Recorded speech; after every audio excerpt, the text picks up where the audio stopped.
somewhere in the last dark hour before dawn, on the 28th of June, 1762, there is a road between Peterhof and St. Petersburg. It is not a good road. It is a flat, pale, rutted line of sand and packed earth running north through low country, and on either side of it the hayfields are full of mist, waist-high and perfectly still. The way mist stands only in that hour when the night has given up and the morning has not yet quite decided to arrive. The air smells of cut grass and cold water, and of the salt of the gulf lying somewhere off to the left, out of sight beyond the trees. Nothing much is moving. A few birds have begun, tentatively, without conviction, and along this road, in a hired carriage that does not belong to her, drawn by tired post-horses, sits a foreign woman of 33, who has not slept, whose hair is not dressed, and who is wearing a plain black gown because it was the first thing her hand found in a dark room. Further along the carriage will stop, and she will get up onto a borrowed horse, and by the afternoon she will be wearing a borrowed green uniform of the Guards, cut in the old Russian fashion, because she has always understood exactly what a picture is worth. But that is later. For now there is only the carriage, and the ruts and the mist standing quietly in the hay, and a woman riding toward a capital that does not yet know it has a new ruler and away from a husband, asleep some miles behind her, who does not yet know that he has stopped being an emperor. We will come back to that road, in its proper place, when the story has earned it. But we are going to set it down gently, here, in the mist, and leave it where it lies. Nothing about it is urgent. It has been waiting out there for more than 200 years, and it will keep. So let it stand in its grey field, and come back with me to the beginning, which is a long way west of there, in a cold house in a small town by a river. Before we go, the small ritual that begins every one of these long nights. Settle into whatever stillness you have managed to make for yourself tonight. It does not have to be a good stillness, or a tidy room, or a reasonable hour. Wherever you are is where you are, and that is entirely sufficient. Let the lamp grow dim, or let the screen dim itself and stay dim. There is nothing here you need to look at. This is a story for the ears, and the back of the mind does its finest work with the eyes closed. Let your shoulders come down, not all at once, because shoulders do not care to be told. Let the small weight of the day slip from them, one quiet inch at a time. The way a heavy coat slides slowly off the back of a chair over a long evening while nobody is watching it. Let the jaw unclench. Put the day down on the floor beside you. You can pick it up in the morning if you find you still want it. You very probably will not. And you do not have to remember any of this. There is no examination at the end. If you are asleep inside 10 minutes, then you have used this correctly. If you do enjoy the slow way I do these, a like helps this find the other people lying awake at this hour, and subscribing means the next long life will come and find you on its own. But only if you truly enjoy what I do here. Only then. I would far rather have your sleep than your click. And if you are still awake enough to type, leave your location and your local time down in the comments. Somebody writes at 3 in the morning from a fishing town in Norway, and somebody else at 10 in the evening from a suburb in Ohio, and slowly all of us who cannot sleep discover that we are not alone out here, only scattered around a turning planet. It helps other sleepless people find their way here. Leave your place and your hour, and then let go. Now before there was a Catherine of Russia, there was no Catherine, and there was very nearly no Russia in her life at all. The woman on that misty road was not born to a single inch of it. She was not Russian. She had no claim, no right, no drop of the necessary blood, no army and no fortune. What she had was a birth in a corner of Europe that no longer exists, and so before we get to her we must spend a little while in that vanished place, because it explains everything that follows. Imagine the middle of the 18th century, and imagine the middle of Europe. Not a country. Nothing so tidy. What lay between France and Poland was a sort of enormous, patient, gently absurd patchwork, hundreds upon hundreds of pieces, each of them sovereign in some technical sense, and most of them smaller than a decent modern county. There were duchies and grand duchies, margraviates and landgraviates, bishoprics that were also principalities, free cities, abbeys that ruled villages, and knightly estates the size of a large farm whose owner answered to nobody but the emperor, and could, in principle, declare war. The whole thing had grown rather than been designed, over some 800 years, the way moss grows on a wall, and it worked about as well as you would expect, and nobody could think of any way to stop it. And the ruling houses of these small places were, almost without exception, cash poor and title rich. A prince of such a house might have a pedigree going back to the Crusades, a castle with a leaking roof, a court of 11 people including the cook, and an income that a grain dealer in Hamburg would have found insulting. He could not buy influence. He could not raise an army worth the name. He had exactly one export commodity of real value, and that commodity was his daughters. The great thrones of Europe had a problem. A king could not marry a commoner, and could rarely marry into a rival great power without setting off a diplomatic avalanche. But these small German houses were perfect. They were noble to the bone, entirely harmless in power, available in both Protestant and Catholic varieties, and there were hundreds of them. So the daughters went out across the continent like a currency, educated a little, dressed carefully, painted in miniature, and circulated. Everybody understood the trade perfectly, and nobody ever said it out loud. Now turn and look east, across the plains and the pine forests, to a city that was not yet 50 years old. St. Petersburg had been hammered into a swamp by a giant. Peter the Great had looked at a stretch of freezing marsh at the mouth of a grey river, where the water table sits at about your ankles, and the sea comes in over the streets when the wind sits wrong, and he had decided, out of pure will, that a capital would stand there. Thousands of men died putting it there. The pilings went down into mud that had never held anything heavier than a heron. And out of that came straight avenues, and canals, and a naval yard, and a court ordered by decree to shave its beards and become European by roughly the following Tuesday. It half worked, which for a project of that kind is a triumph. The city was magnificent and damp, and it smelled of tar and wet stone and, in winter, of birch smoke out of 10,000 stoves. And on its throne, by the 1740s, sat Peter's daughter, the Empress Elizabeth, clever in a lazy way, handsome in a fading way, generous, superstitious, and terrified of dying. She had come to the throne in a coup of her own, in a guard's barracks in the middle of the night, and she had promised God on the way that she would never sign a death warrant, and she never did, which in that century put her at the front of the queue of merciful monarchs and irritated her ministers considerably. She let the paperwork of an empire pile up for years, and then dealt with all of it in one furious, sleepless week. And she was unmarried, and she was childless, and she was not young. This was the crack in the wall.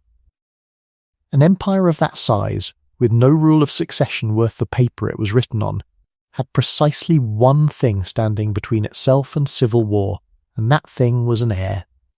Elizabeth had none, so she took her nephew, a small sour boy from the North German duchy of Holstein-Gottorp, brought him to Russia and made him her heir, and then she looked about Europe for a wife for him.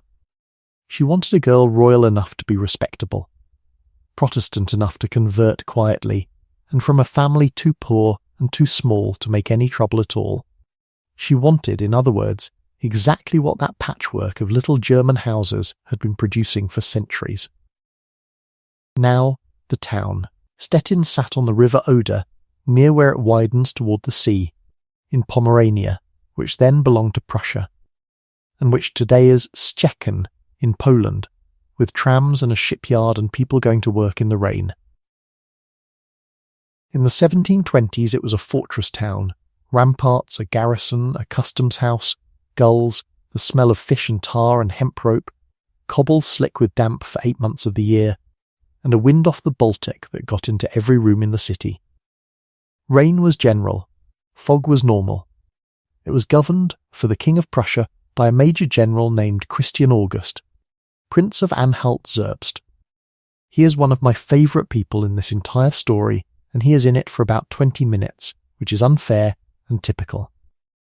Christian August had been a soldier since he was a boy, and would be one until he was old, and he did his work with a plodding, unglamorous, entirely reliable competence that nobody has ever written a poem about. He was simply Lutheran, the kind of piety that is mostly habit and decency, worn smooth by repetition. He paid his debts, which among princes was an eccentricity bordering on scandal, and he lived in rented rooms in a stone house in Stettin, with damp in the walls and a stove in the corner, on a general's pay, out of which he somehow contrived to save. He loved his daughter. That is the thing to keep.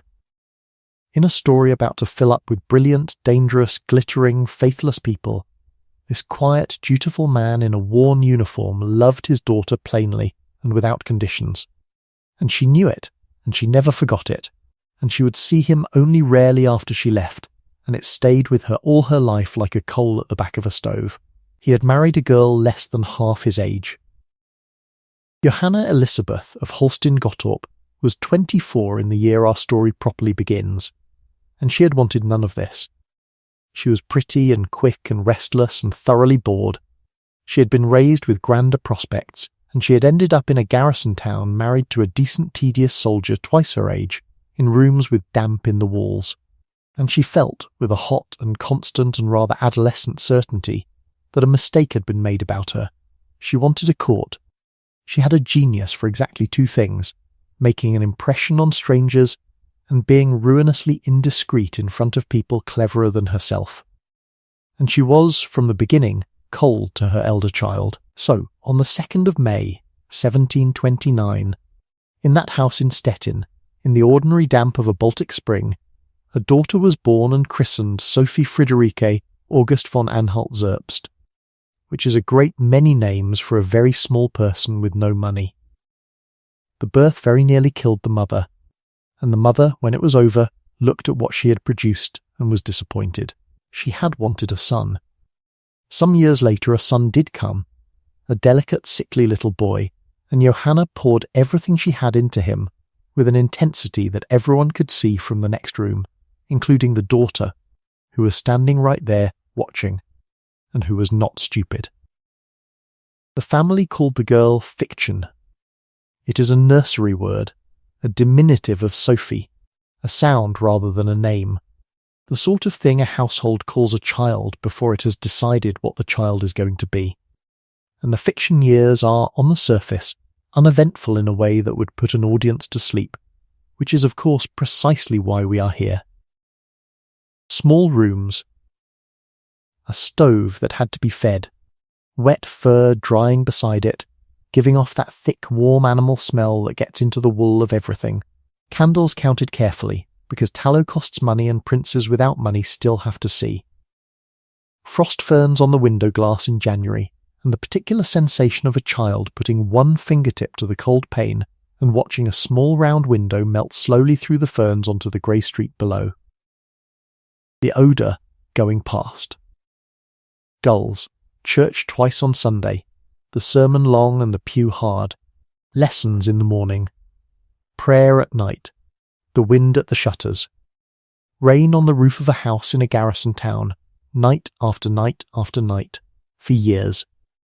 She was, they all agreed, a plain child. Nobody said she would be a beauty, and nobody bothered to lie about it. She had a long chin and a sharp, curious face, and above all she had eyes that watched. She was clever, and she knew it, and she had already worked out that being clever in a girl was something you kept in your pocket rather than wore on your sleeve. She was watchful in the specific way of a child who has learned that affection in this house is not automatic, and must be earned by close observation of adults. That is a miserable thing to learn at 6 years old. It also happens to be an almost perfect training for a court. There was, in these years, a crooked shoulder. Some illness left her spine and one shoulder out of true, badly enough to be visible. Badly enough that in a marriage market where a girl's body was, brutally, part of the offer, it mattered. So she was treated, and the treatment was of its time, which is to say it was strange, and it went on for years. A local man was brought in, the town executioner as it happens, since in a small place the man who breaks bones professionally is very often also the man who knows most about setting them, which is exactly the sort of detail that reminds you the 18th century was not a costume drama. And she was put into a frame, a rigid harness, something between a corset and a scaffold, which she wore day and night for 3 or 4 years and could not take off, not to sleep, not to sit, not ever. She was a child, and she wore a cage. And it worked, more or less, and she came out of it straight, and grew into a woman known all her life for a certain upright, easy, unhurried dignity when she came into a room. Nobody ever credits the harness for that, nor the years of a small girl learning to be uncomfortable without complaining, which I suspect mattered more. And into this house came the one warm adult of her childhood. Her name was Babette Cardell, and she was a French Huguenot, one of that great scattering of French Protestants driven out of France who had come to rest, over the generations, in every corner of Protestant Europe, teaching and printing and weaving and quietly making themselves indispensable. She was hired as a governess. She was patient and funny and genuinely fond of the child, which after the mother was such a novelty that the girl attached herself to it the way a plant attaches itself to a window. Babette Cardell gave her 3 things, and all 3 run through the next 67 years like a thread you can follow with your finger. She gave her French, which in that century was not a language but an entire passport, the tongue of every court and every book worth reading between Lisbon and Moscow. She gave her Molière, which is not the same as giving her literature. Molière is a school of watching people, of noticing how a pompous man's pomposity works, and where exactly the small lever sits that makes him ridiculous, and the girl learnt it early and kept it forever, and it is why the woman she became was funny in her letters and merciless at reading a room. And Babette Cardell gave her the habit of reading, which is to say the assumption, planted before it could ever be questioned, that when the world is dull or hostile or closed, there is always a book, and the book is a door, and nobody on earth can take the door away from you. That habit was going to keep her sane through 18 of the emptiest years any woman ever spent in a palace. A governess in a damp house in Stettin, paid almost nothing, quietly handed her the only tool that ever really mattered. Governesses do not get statues. This one should. And somewhere in the middle of all this small, rainy, provincial business, there was the fortune-teller. A man came through the town, one of those wandering practitioners who read hands and stars for coins, and he looked at the plain, awkward little girl in the corner, the one nobody expected anything of, and he said that he saw 3 crowns above her head. The family thought this was extremely funny. It was funny. It was the funniest thing anyone had said in Stettin all year, a child of a bankrupt cadet branch of a minor house, with a crooked shoulder and a harness under her dress, and no dowry to speak of, and this man was seeing crowns, plural, hovering in the air above her. They laughed and gave him his coin, and he went off down the wet street to the next town, and nobody wrote his name down. And in the extremely long run he was, depending on how generously you care to count, either exactly right or only very slightly over-optimistic. The family who laughed are remembered now for precisely nothing except that they laughed. Then, in 1739, when she was 10 years old, there was a family gathering at Eutin, up in Holstein, and there she met for the first time a boy of 11 who was her second cousin. His name at that point was Karl Peter Ulrich. He was an orphan, brought up by a household of Holstein courtiers who had a great many plans for him and no talent whatsoever for raising a child. He was pale and thin, with a slightly too large head and eyes that never quite settled on anything. He was already, at 11, being given wine by the men around him because it made him agreeable, which in a boy of 11 is not an amusing detail. It is simply a wound. And he was, above everything, in love with soldiers. Not with war, and not with soldiering, which is mud and hunger and boredom, but with soldiers, the idea of them, the uniforms and the drums and the beautiful geometry of a line of men turning together. He drilled the household servants. He made grown men who cooked his dinner and emptied his basin stand in the yard and present arms and be shouted at for hours, and the courtiers around him thought it charming. She watched him. She was 10. And the thing she noticed was not that he was odd, or sad, or already half ruined. She was a child at a party, and children are not sentimental. What she noticed and thought about afterward on the way home, quietly and told nobody, was that this pale, unhappy boy shouting at footmen in a yard in Holstein was, by the pure accident of a grandfather, going to inherit Russia. 2,000 miles of it. 20 million people. The whole enormous grey giant of it, handed to him because of who his mother's father had been. And she filed it. There is no evidence that a girl of 10 conceived a plan that afternoon, and anybody who tells you otherwise is selling you a novel.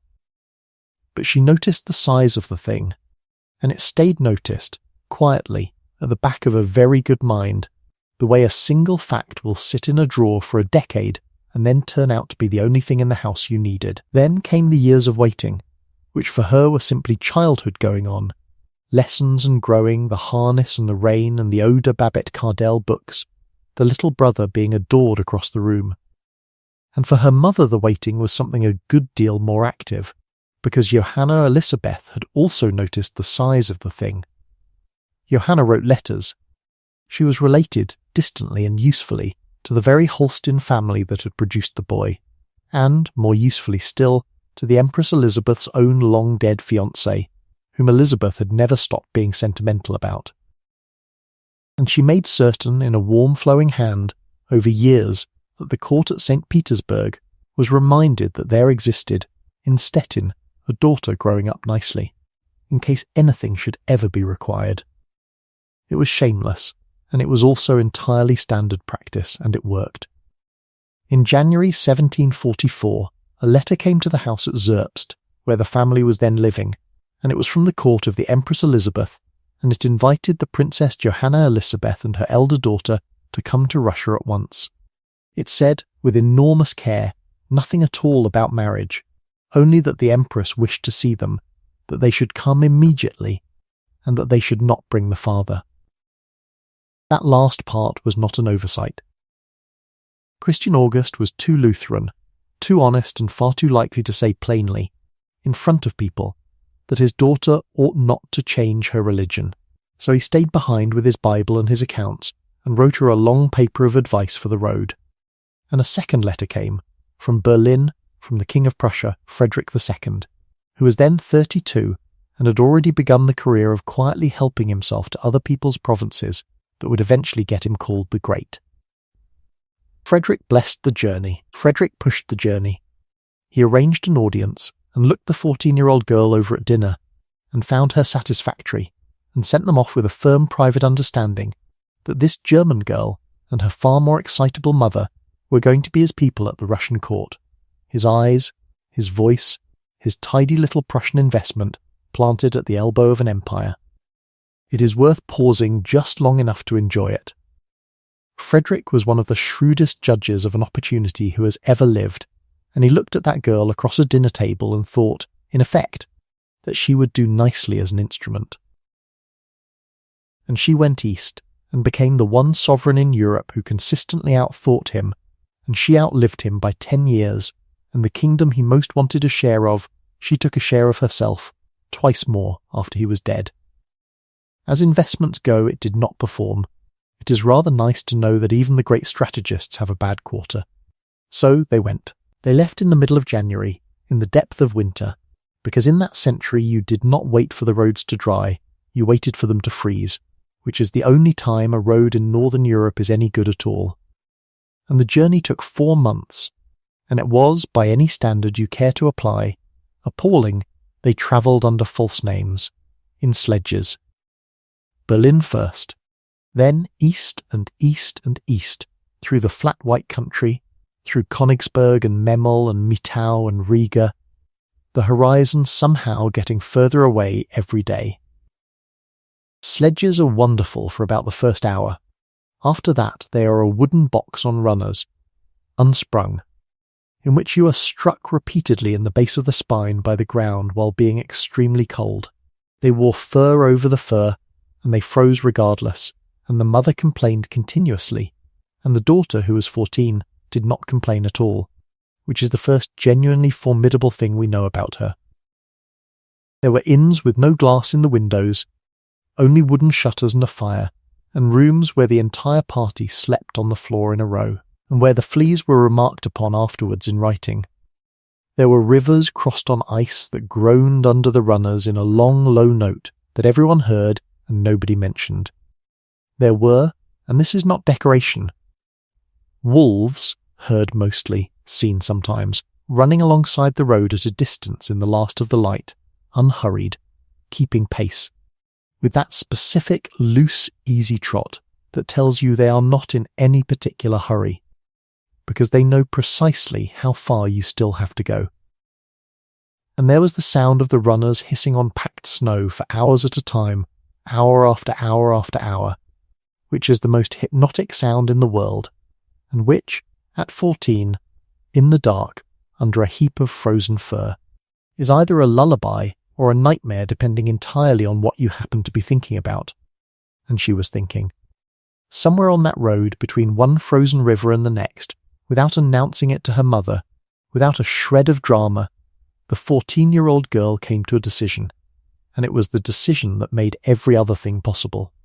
And it was this: she was not going to be sent home.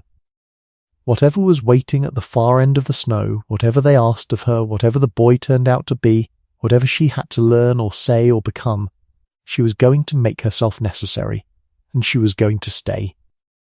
Not out of ambition, exactly, and not out of greed, but out of something simpler. She had looked carefully at the life available to her behind, and the life possibly available to her ahead, and she had chosen, the way you choose between two doors when only one of them opens. Girls of 14 are perfectly capable of deciding the entire shape of their lives in the back of a cold sledge and never mentioning it to a living soul. And so, in February 1744, the sleighs came into Moscow. Not St. Petersburg, not yet. The court was wintering in Moscow that year.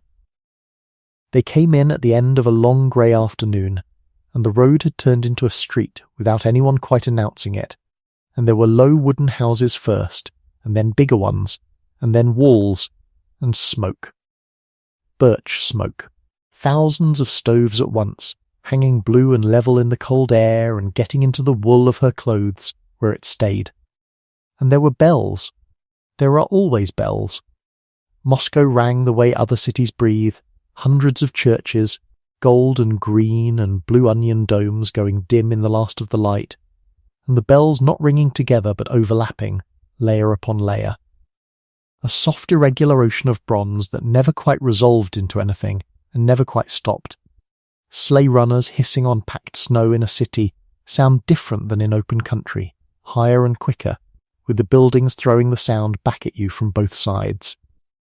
There were people, bearded men in sheepskin, women in shawls with their breath going up, soldiers, priests with their hands in their sleeves, beggars at the gates of a monastery. The smell of horses and smoke and bread and wet wool, ravens on the walls, snow packed grey and hard in the streets and blue and clean on the roofs, and the light going lilac the way it does in the north at the end of a cold day.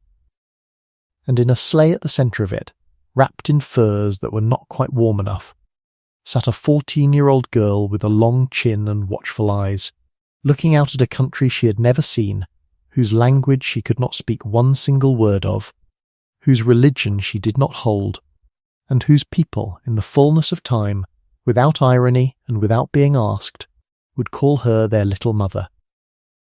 She did not know any of that. She was tired, and her back ached, and she was hungry, and she was watching everything, and taking notes behind her eyes, as she would go on doing for the next 52 years.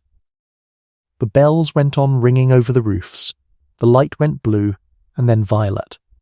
The runners hissed and slowed, and the sleighs came in through the gates and along the streets toward the palace, and the smoke stood in the cold air above the city, and nobody in all that enormous white place looked up. The sleighs came in through the snow of Moscow in the blue end of a February afternoon, and the runners went on hissing under the girl long after the bells had begun, and the city that received her smelled of birch smoke and horses and wet wool, which is the smell that Russia would have for her, in one form or another, for the next 52 years. She was 14. She had a mother beside her who was already looking past her at the court ahead, and a small trunk of clothes that were not really good enough, and 3 dresses, and no money to speak of, and a head full of French, and not one useful word of the language spoken by every single person she could see through the frosted glass. There is a particular kind of tiredness that comes at the end of 4 months of winter road, and she had it, and yet the accounts we have all agree that she was not asleep, and that she was watching. She had already decided, somewhere between Riga and here, that she was not going to be sent home. She had not told anyone. She would not tell anyone for a long time. The rooms they gave her were warm in the way that Russian rooms are warm, which is to say that the great tiled stove in the corner was fed all night by somebody she never saw, and the heat came off the glazed tiles in a slow soft wall, and the windows were double and sealed and furred with frost, and outside the frost there was a country she could not yet name. She was presented. She was looked at. The Empress Elizabeth, who was then a woman in her middle 30s and still very handsome and already very tired, looked at her for a long moment and evidently liked what she saw, which was a plain, quiet, courteous girl with good manners and no money, and therefore no allies, and therefore presumably no opinions. It was the first of many times that people would look at Catherine and see exactly what they wished to see, and it worked out badly for almost every one of them. And then, before she had been in the country 6 weeks, she very nearly died. It began in March, and it began, in the most literal sense, from ambition. She had understood at once that the language was the whole of it, that a foreign girl who spoke French at a Russian court would remain, forever, a piece of furniture from abroad, and that a foreign girl who spoke Russian might one day become something else. So she had taken to getting out of bed at night, when the room was dark and the stove had gone sullen, and walking the freezing floor of her bedroom in her nightgown and bare feet, back and forth, saying her verbs aloud to the cold. It is, one has to admit, an unusual approach to language learning, and it is not one that any modern school would recommend, and it gave her pleurisy. The fever came on hard. There were weeks of it. There were, by the count that has come down to us, 16 bleedings, which in the medicine of the day was considered thorough, and which in ours would be considered a second illness laid on top of the first. She lay flat in a dark room with the curtains drawn and the candles kept low, so weak that she could not lift her own arm, and the court did what courts do, which is to say that it began, quietly and without malice, to consider the alternatives. Her mother at this point made the mistake of her life. Johanna Elisabeth, restless and impatient and unable to stop arranging things, proposed that a Lutheran pastor be brought to her daughter's bedside, which was, from her own point of view, a perfectly reasonable and even a loving suggestion, and which was also, in Orthodox Moscow, in the household of the daughter of Peter the Great, roughly as tactful as opening a window in a blizzard. And the sick child, half-conscious, burning, 14 years old, and unable to sit up without help, said no, not a pastor. Send instead, she said, for Simeon Todorsky, the Orthodox churchman who had been appointed to teach her the faith of the country she had come to.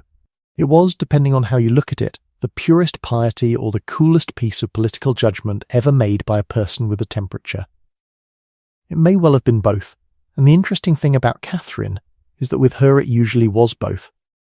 What matters is what happened next, which is that the story went out of that dark room and travelled, as such stories do, along the corridors and down the back stairs and out into the streets, and by the time she was well enough to sit up in a chair, every priest and every servant and every guardsman in Moscow had heard that the little German girl, dying, had asked for a Russian teacher instead of a German pastor.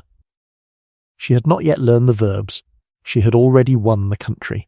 She was sick for a long time, and when she came out of it she was thinner and paler and had lost a good deal of her hair, and she was, in the estimation of the court, no longer even the modest prettiness she had arrived with. She did not mind very much. She had discovered something that would carry her for the rest of her life, which is that being underestimated is not a wound, it is a position. And a rather good one, and it costs nothing to hold. Her father sent letters. Christian August, poor and pious and dutiful, governing his garrison town far away in Pomerania, wrote to his daughter about her soul. He was a Lutheran of the plain, decent, unshakable sort, and to him the Orthodox Church was not a variation on a theme, but a departure from the road. And he could not be brought to see the matter in any other light. He asked her not to do it. He wrote to her about the faith she had been baptized in, and the God he had raised her to understand, and she went ahead anyway, because there was no version of this journey in which she did not, and because she was 14, and the alternative was a return to Zerbst and a small marriage to a small prince, and a life measured out in county town afternoons. On the 28th of June, 1744, in a church in Moscow, in a red gown, before the Empress and the whole court, she recited the Orthodox Creed in Russian, from memory, out loud, at length, and without a single mistake. The people who were there remembered it for the rest of their lives, and what they remembered was not the theology. It was the voice. It was steady.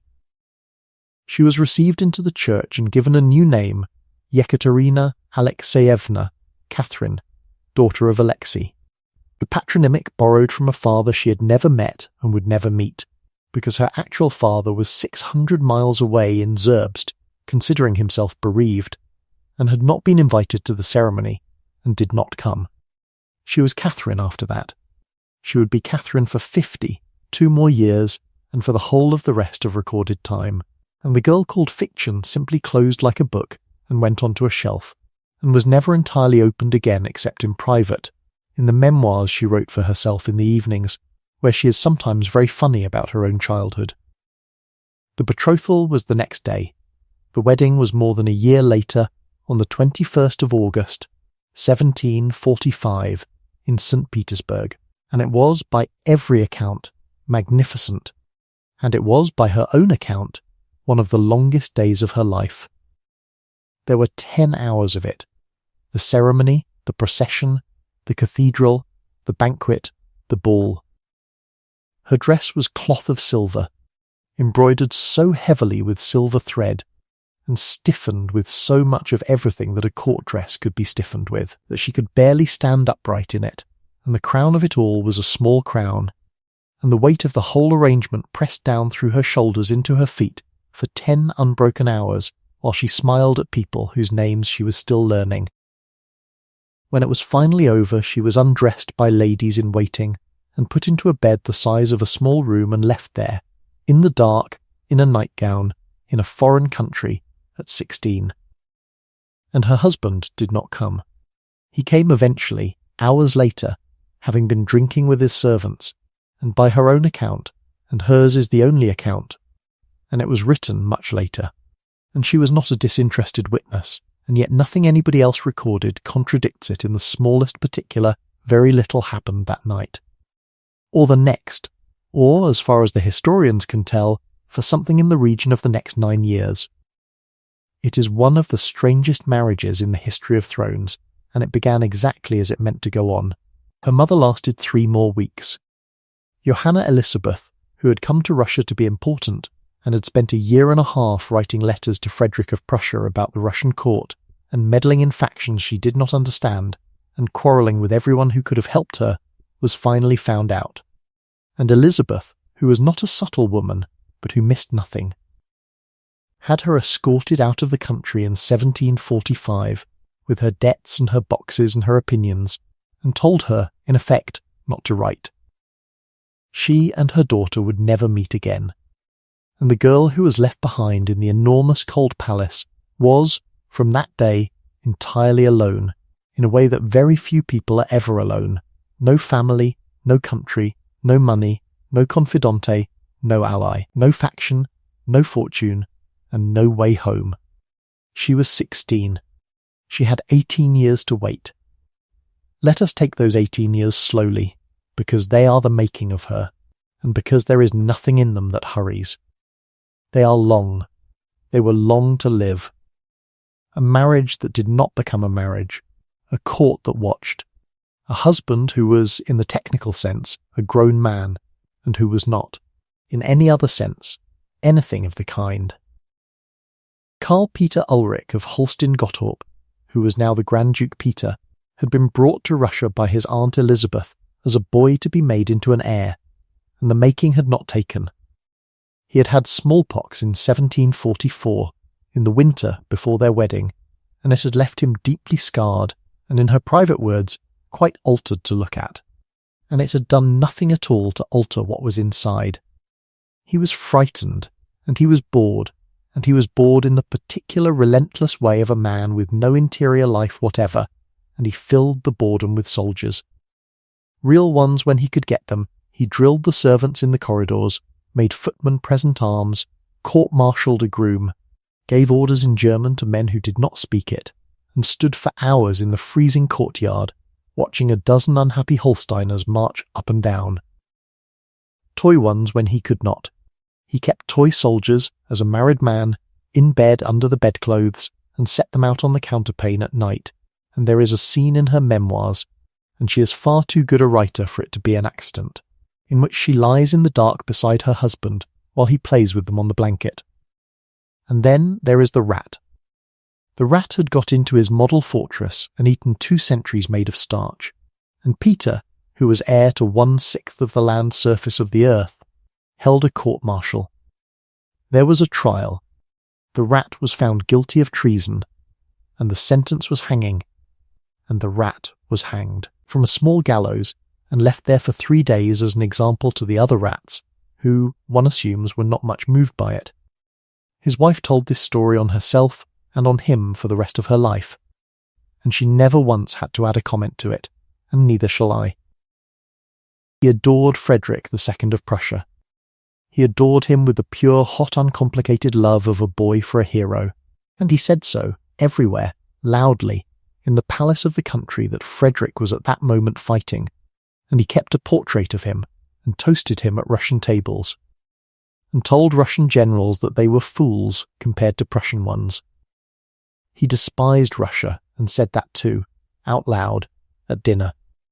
He disliked the church, and mocked the priests, and pulled faces at the icons in chapel, and once, during the liturgy, made noises. All of this was noted. None of it was forgotten.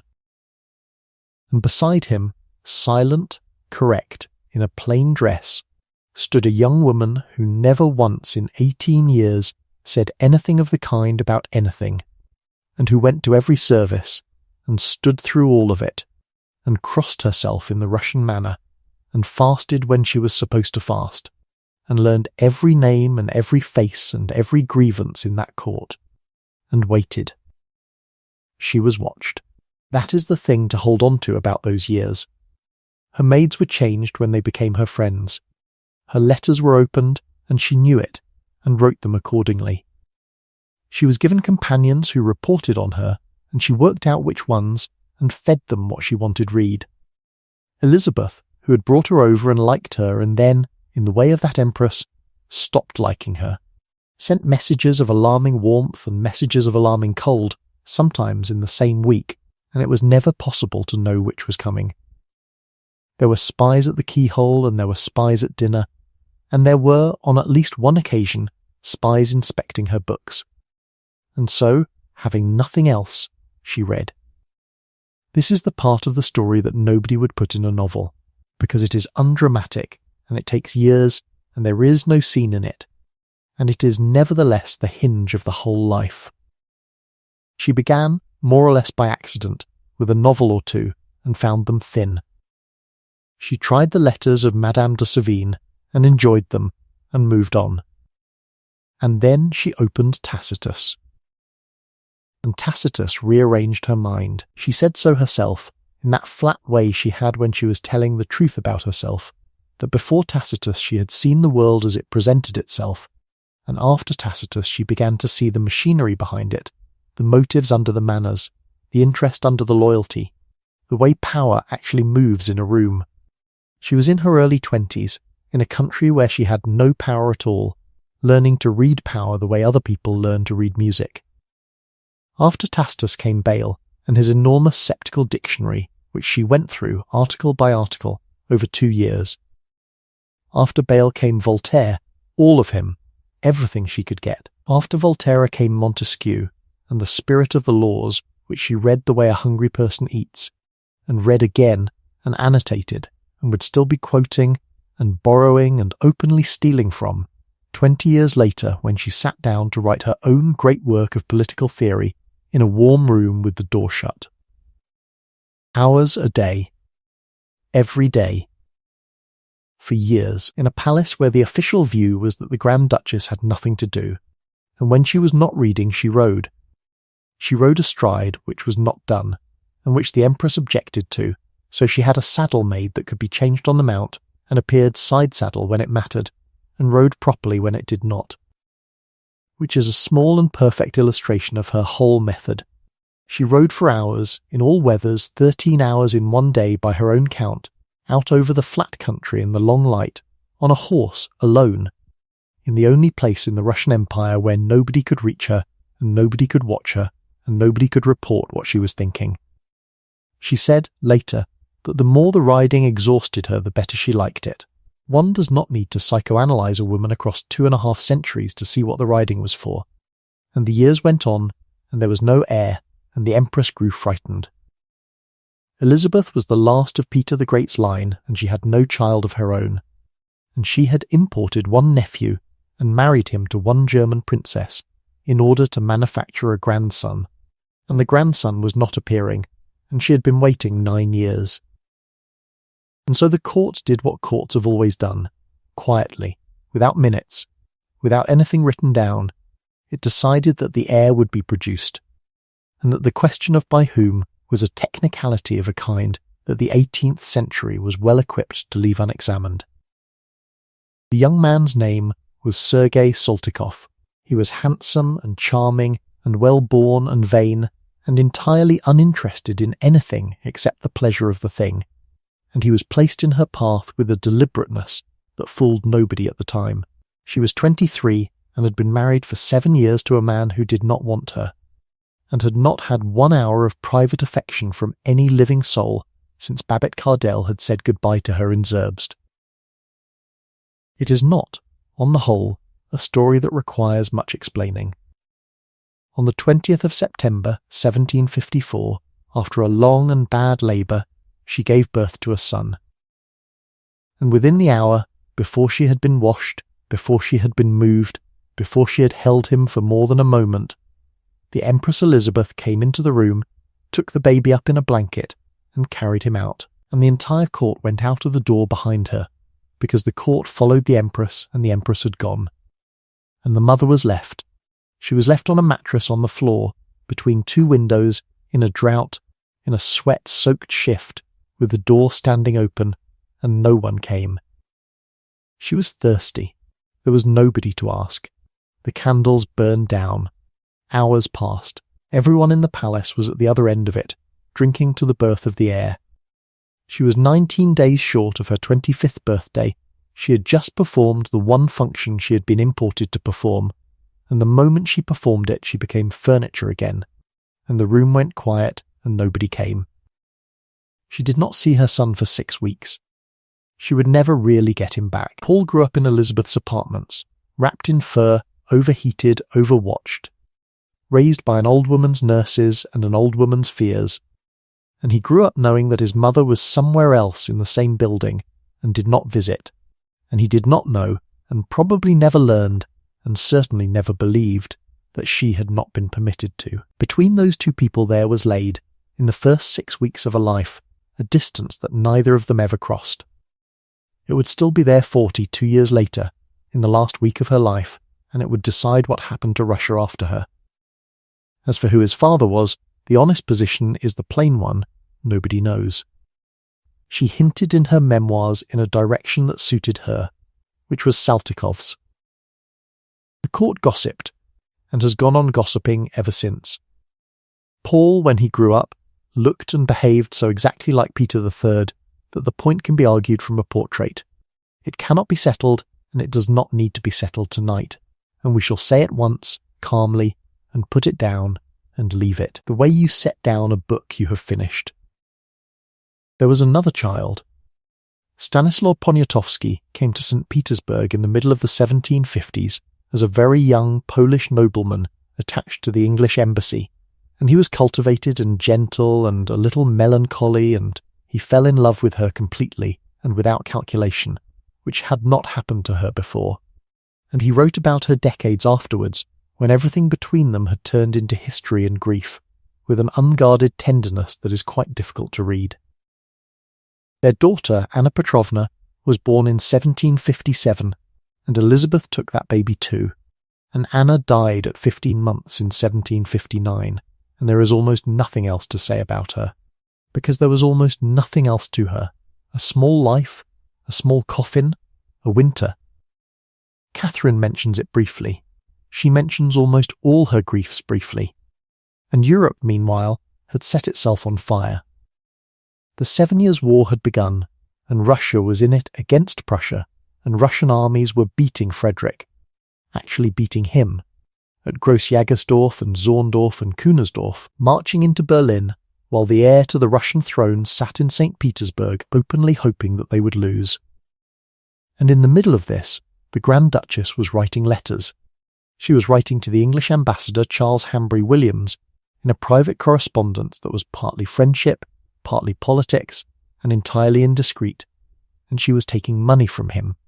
And she was talking to the Chancellor, Alexei Bestujev, about what should happen when the Empress died, which was treason, or near enough to it that the difference would not have interested a prosecutor.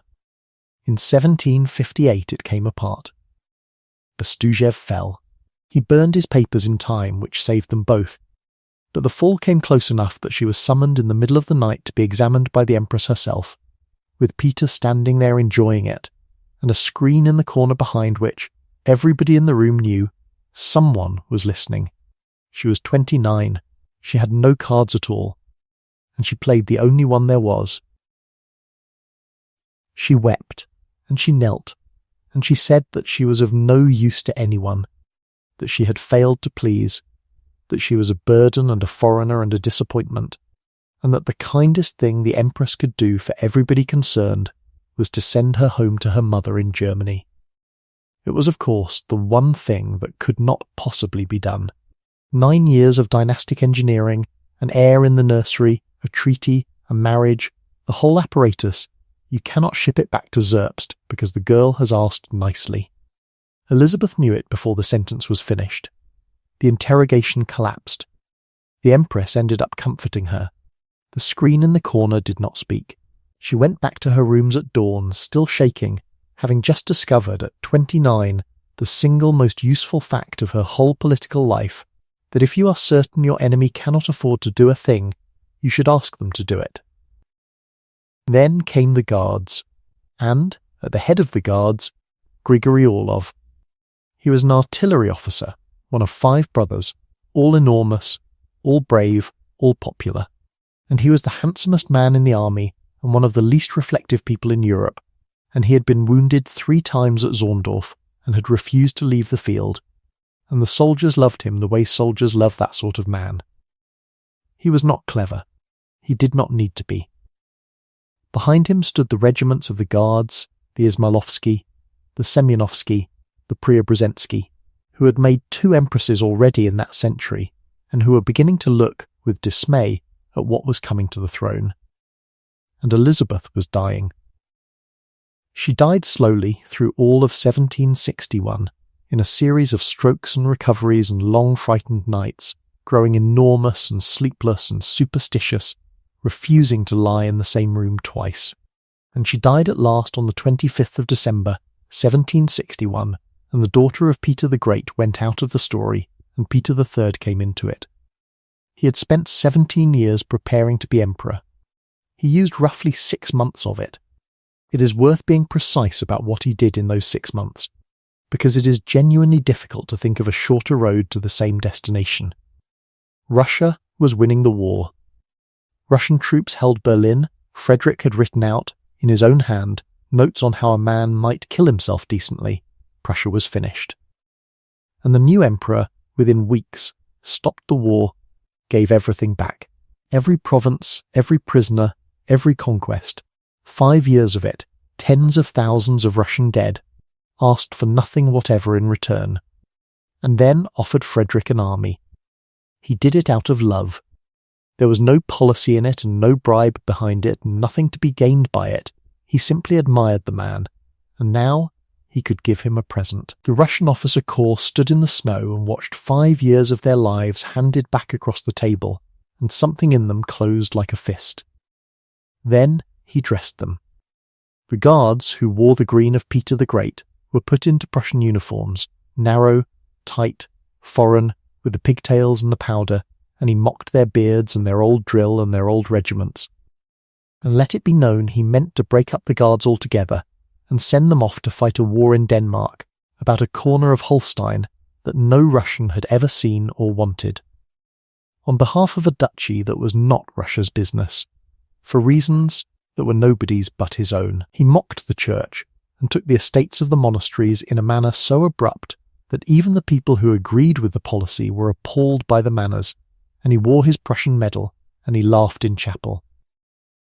He drank at dinner publicly, badly, and every night, and at a state banquet in June, in front of the entire court, over the length of the table. In the hearing of ambassadors and generals and every servant in the room, he called his wife a fool. Out loud. The word carried. Nobody moved.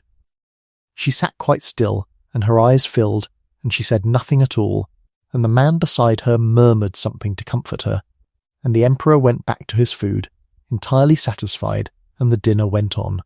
It is impossible to know how many people in that room decided at that exact moment. But the room was full of guards officers who had just been put into Prussian coats, and the woman at the far end of the table had spent 18 years learning every name and face in it, and had gone to church every Sunday for all of them, and had never once said a word against the country, and was, at that moment, being called a fool in it by a man who called it worse things every day. All of this while she was pregnant. That is the part that people forget. In the spring of 1762, at 32 years old, in a palace where every dress was noticed and every door was watched, and where her husband was talking openly about putting her in a convent and marrying his mistress, Catherine was carrying Grigory Orlov's child. She wore mourning for the dead Empress, which was black and heavy and forgiving, and she let it be understood that she was unwell, and she stopped appearing, and she carried it to term in front of a court that missed it entirely. In April the child was born, in a back room, in silence, and the way they got her through it has a homeliness that is almost comic. Her valet, a man called Shkurin, understood that the emperor would come running to any fire, and so, at the right hour, he set his own house alight at the other end of the district, and Peter went off delightedly to watch it burn, and the child was born while the emperor stood in the street admiring the flames. The boy was wrapped in a beaver fur and carried out of the palace that night, and given away to be raised in the country, and named from the fur Babrinsky, Alexei Babrinsky. She saw him rarely, and provided for him always, and he grew up perfectly ordinary and rather disappointing, which, considering the parents, is one of the small jokes of heredity. And so we come to the 27th of June, 1762, at Peterhof, which in June is one of the loveliest places on earth. The northern summer had come, and the nights had gone soft and pale and short, the nights that never quite get dark, when the sky at midnight is the colour of the inside of a shell, and the birds are confused, and the sea lies flat and silver beyond the terraces. The great house was almost empty. The fountains were shut off. The gardens went down in their long steps to the gulf, and the gravel gave off the day's warmth, and the lime trees stood still. Her husband was 5 miles away at Oranienbaum with his Holsteiners and his violin, planning his Danish war and his convent, and expecting to come to Peterhof in a day or so for his name day, which she was to arrange. Her household was asleep, and in a small pavilion near the water, in a plain bed, with the window open and the sea making almost no sound at all, a woman of 33 lay awake in the pale dark, listening to the gravel, waiting for a horse. The night at Peterhof was warm and green and almost entirely quiet, the sea breathing somewhere out beyond the trees, the household asleep, and the woman in the little pavilion by the water lying with her eyes open in that grey half-dark which stands in for night in a northern June. She had not undressed with any conviction. For weeks she had been waiting for something she would not allow herself to name, the way a person lies awake listening for a sound they cannot quite describe, and at last. In the small hours of the 28th of June 1762, the sound came to her along the gravel path, boots, a door, and a man who had ridden all night from the capital and had ruined a good horse doing it. What had happened was small, and it was enough. The day before in St. Petersburg, a guards captain named Pasek had been arrested. He had said too much to the wrong man, or the wrong man had said too little to him, and now he was in a room with a door that locked, and every officer in the conspiracy understood, in the same hour, that a man in a locked room is a man who may eventually be persuaded to talk. There was no plan, exactly. There had been months of quiet arithmetic in barracks and backrooms, of money passed and grievances counted, of officers who loved the guards and loathed the new Prussian coats they had been ordered to wear, and of two large brothers named Orlov who had been doing most of the counting. But there was no timetable, and there had never been a signal, and now the timetable had written itself out of one man's misfortune. It was Alexei Orlov, the scar-faced brother, who came. He rode out of the city through the short northern night, along the low road with the hay standing in the fields and the mist standing over the hay, changed horses somewhere in the dark, and came to Peterhof before the sun had properly cleared the trees, and went past the sleeping servants to the pavilion where she lay, and woke her and told her, very simply, that it was time to get up and be Empress. She did not argue and she did not ask for details.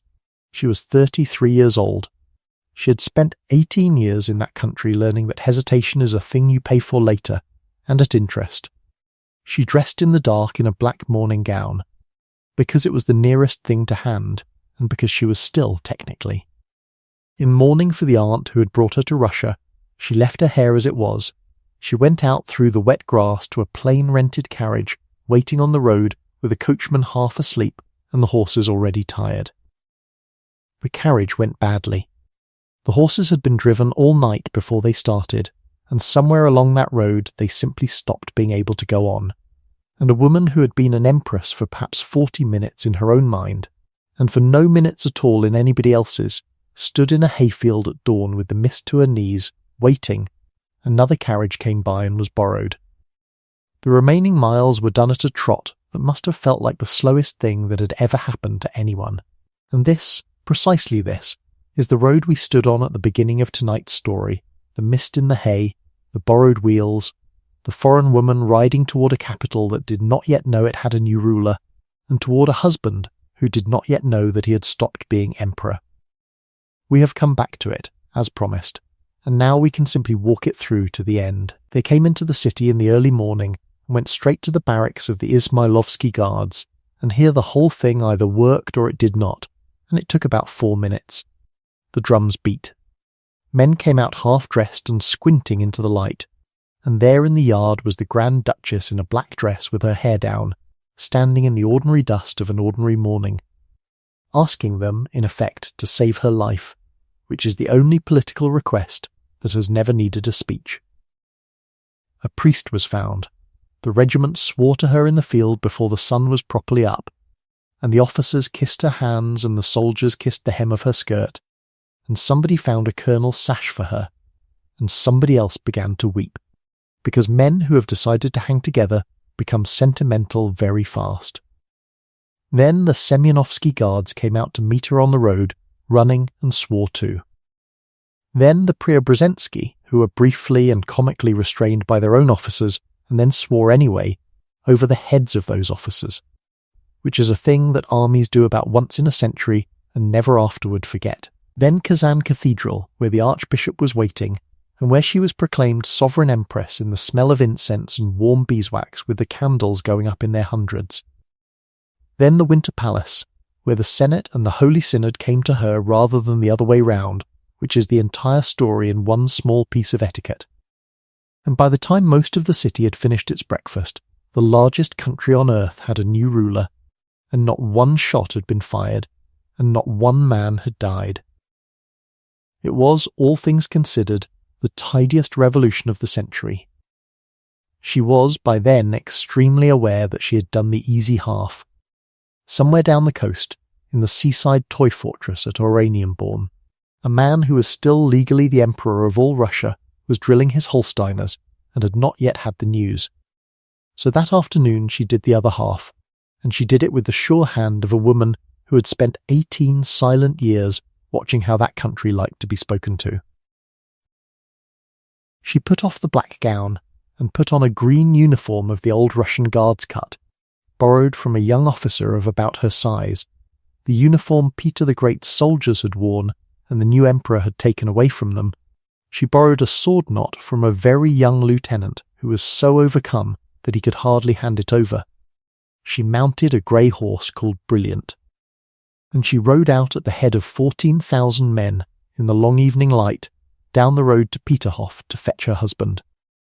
The dry truth is that a good part of that army was tremendously drunk, and the rest of it was singing, and it took most of the night, and it was less a march than a very large and very happy crowd going in one direction. But nobody who saw it ever forgot it, and she knew perfectly well that they would not, and that is precisely why she wore the green coat and rode the grey horse rather than sitting in a carriage, which would have been more comfortable and considerably less useful. Peter, meanwhile, had gone across to Peterhof to find his wife, and had found the palace empty, the wardrobe open, and the bed not slept in. He looked in the cupboards. That detail is genuinely recorded, and it is somehow the saddest thing in his life, a grown man, an emperor of 6 months' standing, going along a row of cupboards in a summer palace, opening each one in turn. He had spent 17 years preparing to be emperor, and used roughly 6 months of it, and the last of the 6 months went by in an afternoon. He was advised, by an old field marshal who had seen a great deal in his time, to get into a boat, sail to the army in Prussia, and come back with soldiers, which was excellent advice. And instead he wrote letters.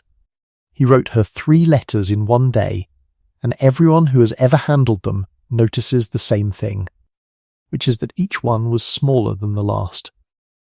The first proposed that they share the empire between them.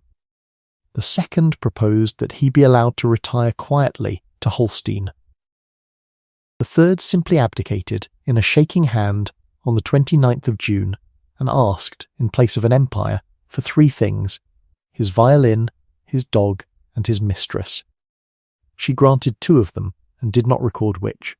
He was taken, unresisting and weeping, to a small country house at Ropsha, some 20 miles from the capital, a plain place with a few rooms and a garden going gently to seed, and a guard of officers around him, most of them men who had ridden with her on that green evening, and were now discovering that guarding a deposed emperor is a tedious business with no glory in it at all. He was there a fortnight. He wrote her notes asking for his bed, for his doctor, for tobacco, for the fresh air of the garden. He complained of headaches. He asked more than once to be allowed to go home to Holstein, that scrap of North German coast he had loved better than the empire he had lost. And the letters go on getting smaller. And then on the 17th of July, 1762, there was a dinner in that guarded room, and there was drink at it, and there was a scuffle, and at the end of it the former emperor of all Russia was dead on the floor at the age of 34. What actually happened is not knowable. Alexei Orlov wrote her a note the same day, and it survives, and it is a dreadful document precisely because it is not a confession and not a report, but simply the handwriting of a frightened man, blotted, drunk, half-legible, saying that they had quarrelled, that it was done, that they had not meant it, that he did not know how it had happened, and begging her forgiveness. The official bulletin, issued a few days later, announced that the former emperor had died of a hemorrhoidal colic, which is the sort of explanation that would embarrass a schoolboy, and which nobody believed at the time and nobody has believed since. There is a story that Frederick of Prussia observed that Russians must be careful of that particular disease, and the joke went round Europe within the month. The plain position is this: she was in St. Petersburg. There is no order in her hand. There is no witness who ever produced one. There is a woman who had, 3 weeks earlier, taken a throne without shedding a drop of blood, and had been widely admired for exactly that. And there is the fact that a living Peter would have been the centre of every plot in Russia for the next 30 years, and that everyone around her knew it, and that men who love a leader have been arranging accidents on her behalf, without being asked, since the beginning of politics. Whether she ordered it is the one question of her life that no one has ever answered, and it will not be answered tonight, and there is no point pretending otherwise. What can be said is small and true. She paid the Orlovs afterward, and she kept Alexei near her for 30 years, and she never spoke of Ropsha. And something in her handwriting in the weeks after is not quite steady. Let it sit there in the dark, unresolved, the way it has sat for more than 2 centuries, and let us go on to September, and to the crown. The coronation was on the 22nd of September, 1762, in the Dormition Cathedral inside the Moscow Kremlin, in the gold gloom under the old dark faces of the icons, with the singing coming down out of the roof in waves. She had spent the summer making sure of it. There is an unglamorous truth about crowns, which is that they have to fit, and the crown of the Russian Empire that existed at that moment did not. So a jeweller called Palsy was set to build a new one, and he built it in about 2 months, which for a crown is roughly the speed of light. He made 2 half-spheres of silver and gold, like a bishop's mitre split open down the middle. Because a mitre is what a Russian expects a holy thing to look like, he set into it nearly 5,000 diamonds, and a band of great pearls around the join, and at the very top an enormous red spinel the size of a small plum, which had been bought a century earlier out of the East, and had been lying in a treasury ever since, waiting for something to happen. The whole thing weighed about 5 pounds. She wore it for 4 hours in that cathedral, and never wore it again in her life, and it is still there, and it has crowned everybody since. Then the bells of Moscow went off, all of them, all at once, which is a sound like the sky quietly coming apart, and coins were thrown into the crowd, and wine ran in the fountains for days, and a German girl from a garrison town in Pomerania, who had come into that country 18 years earlier at 14 years old, unable to say good morning in its language, walked out into the light of a Moscow autumn as autocrat of all the Russias. And here is where the story stops being a drama and becomes something much quieter and, if we are honest, much stranger, because what she did with the following 34 years was not conspire. What she did was get up early. This is the part of her life that nobody paints. She rose at 6, and sometimes at 5, in a country where the aristocracy regarded noon as an act of vigour. She lit her own fire. This is well attested, and it is somehow the most persuasive fact about her. The Empress of all the Russias kneeling on a cold floor in the dark in a plain shift with the kindling and the tinderbox blowing on it, because the servant whose job it was had not woken and she did not see why he should be made to. Then coffee, and the coffee is a small legend on its own. It was made at something like 1 pound of beans to 5 cups, a brew of such black seriousness that the grounds were passed on afterward to her footman, and the footman, according to the court, was thereby kept awake for days, and was not, in the end, especially grateful. She sat down to her papers before most of Europe had woken up, and she worked at them until noon, every day, for 3.5 decades, reading reports, scratching notes in the margins, drafting decrees, answering ambassadors, writing and writing and writing, because she was one of those people for whom thinking does not really begin until the pen is moving. Around her feet, or on the bed behind her, were the greyhounds, who slept on a pink satin cushion at the foot of that bed, and were the only creatures in the empire permitted to interrupt her. She took snuff, always with the left hand, so that the right hand would stay clean for people to kiss, which is either very good manners or very good management, and was almost certainly both. She spoke Russian fluently, and wrote it with cheerful and permanent errors, and she spoke it to the end of her life in a German accent that everybody heard and nobody mentioned. And she knew it, and she did not care. She had noticed early that a country will forgive you almost any accent if you clearly like the country. The work itself was mostly not glamorous at all. It was Nikita Panin at her elbow, dry and clever and permanently cautious, running foreign affairs and constructing what he called the Northern System, a plan to build a friendly north out of Russia and Prussia and Poland and Denmark and Sweden and England. Standing quietly against the Catholic South, it never entirely worked. Because such systems never entirely work. But it kept the peace long enough for her to do everything else. It was the church lands in 1764, taken into the state, 900,000 peasants, and an enormous quantity of ground transferred from the monasteries to the treasury, which had been attempted before by better-loved rulers and abandoned every single time, and which she simply did in her second year, with a foreign accent and a shaky claim to the throne, and got away with. It paid for everything that came after. The metropolitan who protested loudest was tried and unfrocked and shut away, and that is not a pretty footnote, and it belongs in the account, but the money built schools. 1764 also gave her Poland, in the way that a person is given a long illness. The Polish king died, and the throne there was elective, which is a fine idea that had been slowly killing that country for 100 years.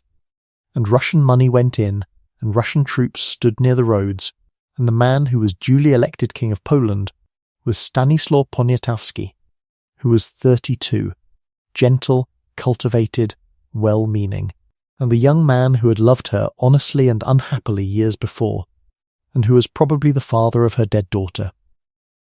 She made her old lover a king. It sounds like tenderness, and it was policy.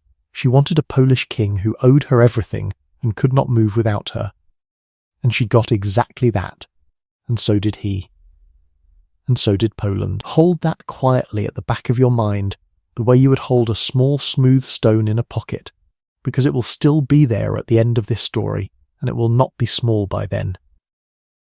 And in the same summer, out where the wide river leaves the lake, in the fortress of Schlisselburg, the other thing happened, the one she certainly did not order, and certainly benefited from. There was a man there in a cell called Number 1. His name was Ivan VI.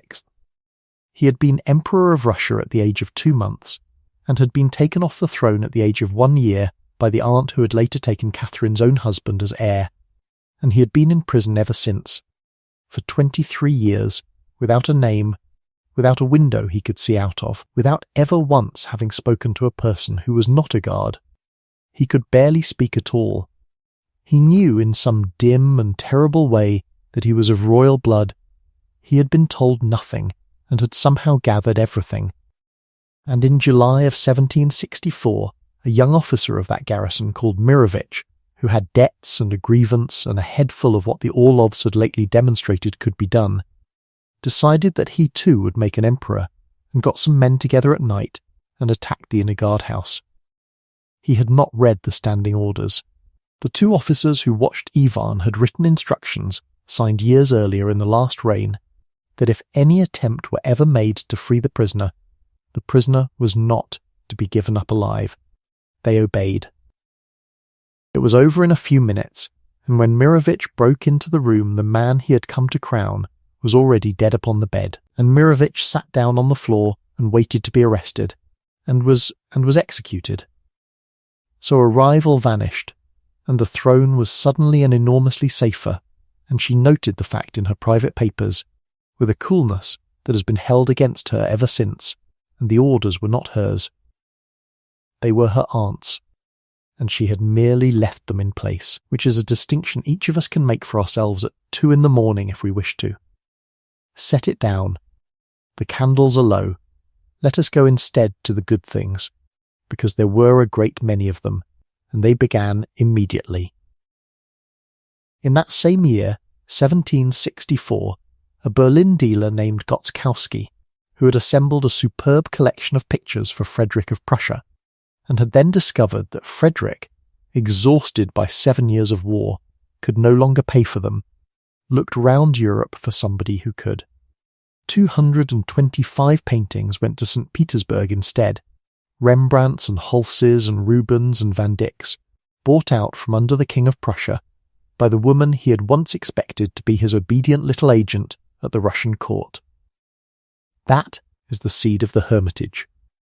She went on buying for 30 years, in whole collections, an entire cabinet at a time, until the pictures needed a building of their own beside the Winter Palace, and then another building, and then a theatre, and she said of them, in a letter, with the perfectly straight face she kept for her best lines, that only she and the mice ever looked at them.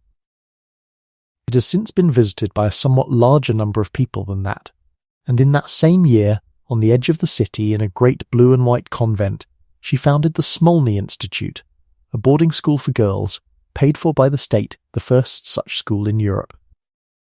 200 noble girls to begin with, taken in at 6 and kept until 18, taught French and arithmetic and dancing and drawing and a certain amount of natural philosophy, and shortly afterward a second wing for the daughters of townsmen and soldiers taught more useful things. The curriculum was optimistic and the results were mixed, and the girls came out able to converse about the sciences and quite unable to run a household, and the whole enterprise was gently mocked for a generation. It was also the first time in the history of that country that the state had looked at a female child and seen a mind worth the money. Which brings us slowly to the nakaz, and to the strangest document of that century. From about 1765 she spent 3 hours every morning before the papers writing a book. She wrote it over 2 years. It is called the nakaz, which means the instruction, and it was meant to be the philosophical foundation of a completely new code of laws for Russia, whose existing laws were a compost heap of decrees 100 years deep. She wrote it in French and had it turned into Russian, and she cribbed it, openly and without the smallest embarrassment. From Montesquieu's Spirit of the Laws and from Beccaria's little book on crimes and punishments, she said herself, cheerfully, that she had robbed Montesquieu for the good of her empire, and that if he could see it from the next world he would forgive the plagiarism for the love of humanity. And what it says, in some 526 articles, is astonishing for a throne in 1767. That all men should be equal before the law, that laws exist to make men happy and not to torment them, that torture is useless and cruel and draws confessions out of the weak and nothing at all out of the strong, and should be abolished. That capital punishment is almost never necessary, that a man is to be held innocent until he is judged, that it is better to prevent a crime than to punish it, that a country of such distances must be an autocracy, because nothing else could hold the roads together, but that the autocrat is bound, absolutely, to rule for the good of the governed. She sent it out into Europe, and it went off like a firework. It was translated everywhere, the philosophers were beside themselves. Voltaire wrote to her as though she had personally invented the future, and in France the government of the most civilized kingdom in the world read this book by the Empress of a country they considered a frozen barbarism, and banned it on the grounds that it was dangerous for French people to read. That is a fact worth turning over slowly in the dark. It was also written by a woman who owned, in effect, some 20 million serfs, in a country where a human being could be sold with a field, or without one, and advertised in a newspaper between a horse and a set of chairs. She knew this. The early drafts contained passages about serfdom that her advisers took out with both hands, and she let them take them out.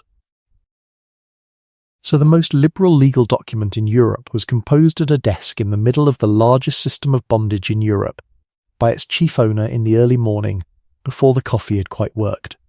And both of those things are true at the same time, and neither cancels the other, and there is nothing to be done about it, except say it plainly and let it stand. Then she tried to make it real, which is the part that everyone forgets.